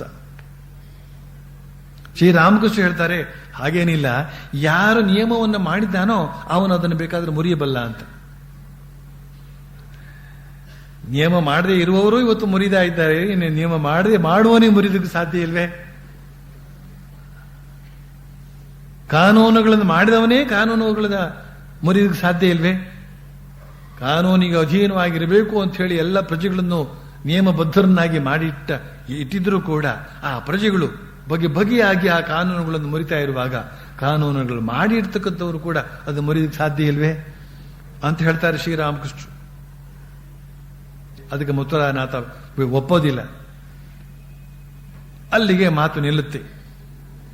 1-2 ದಿವಸ ಆದ ಮೇಲೆ ಶ್ರೀರಾಮಕೃಷ್ಣರು ಆ ದೇವಸ್ಥಾನದ ಹೂದೋಟದಲ್ಲಿ ಹೂವನ್ನು ಕೀಳುವ ಸಂದರ್ಭದಲ್ಲಿ ಇದ್ದಕ್ಕಿದ್ದಂತೆ ಒಂದು ಗಿಡದ ಕೊಂಬೆಯಲ್ಲಿ 2 ಬಣ್ಣದ ಹೂವು, ಒಂದು ಬಿಳಿ ಬಣ್ಣದ ಹೂವು, ಬಿಳಿ ಬಣ್ಣದ ದಾಸವಾಳದ ಹೂವು, ಇನ್ನೊಂದು ಕೆಂಪು ಬಣ್ಣದ ದಾಸವಾಳದ ಹೂವು.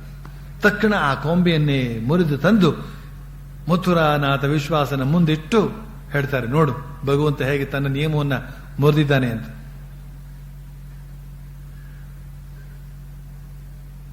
ಶ್ರೀರಾಮಕೃಷ್ಣರೇ ಅದನ್ನ ನಿಯಮವನ್ನು ಮುರಿದದ್ದಲ್ಲಿ. ಅವರು ಮುರಿದಂತೆ ನಾವು ಕೂಡ ಮುರಿಯೋದಕ್ಕಾಗತ್ತೆ. ಯಾರೋ ಒಬ್ಬ ಬಂದು ಕಾಲೇಜ್ ವಿದ್ಯಾರ್ಥಿ ಹೇಳ್ತಾನೆ, ಭಗವಂತ ತನ್ನ ನಿಯಮವನ್ನು ತಾನೇ ಮುರಿಯಲಾರ ಅಂತ ಈಗ ಹೊಸದಾಗಿ ಏನೋ ಹೇಳ್ತಾನೆ ಅಂತ ಇಟ್ಕೊಳ್ಳೋಣ. ನಾವು ಈ ಶ್ರೀರಾಮಕೃಷ್ಣ ಕಥೆ ಕೇಳ್ಬಿಟ್ಟಿದ್ದೆ, ನಾವು ಕೂಡ ಒಂದು ಹೂದೋಟಕ್ಕೆ ಹೋಗ್ಬಿಟ್ಟು ಒಂದು ಕೊಂಬೆಯನ್ನು ಮುರ್ಕೊಂಡು ಬಂದು 2 ಹೂ ತೋರ್ಸೋಕ್ಕಾಗತ್ತೇನೋ? ಆಗುತ್ತೆ. ಆ ಬಿಳಿ ದಾಸವಾಳದ ಗಿಡದಲ್ಲಿರ್ತಕ್ಕಂಥ ಬಿಳಿ ಹೂವು ಇರತಕ್ಕಂಥ ಕೊಂಬೆಯನ್ನ ಕಿತ್ತು ಅದರ ಇನ್ನೊಂದು ಕೊಂಬೆಗೆ ಕೆಂಪು ಹೂವನ್ನು ಕಟ್ಟಿ ಗೊತ್ತಾಗದಂತೆ ತಂದು ಅವನ ಮುಂದೆ ಇಡಬಹುದು.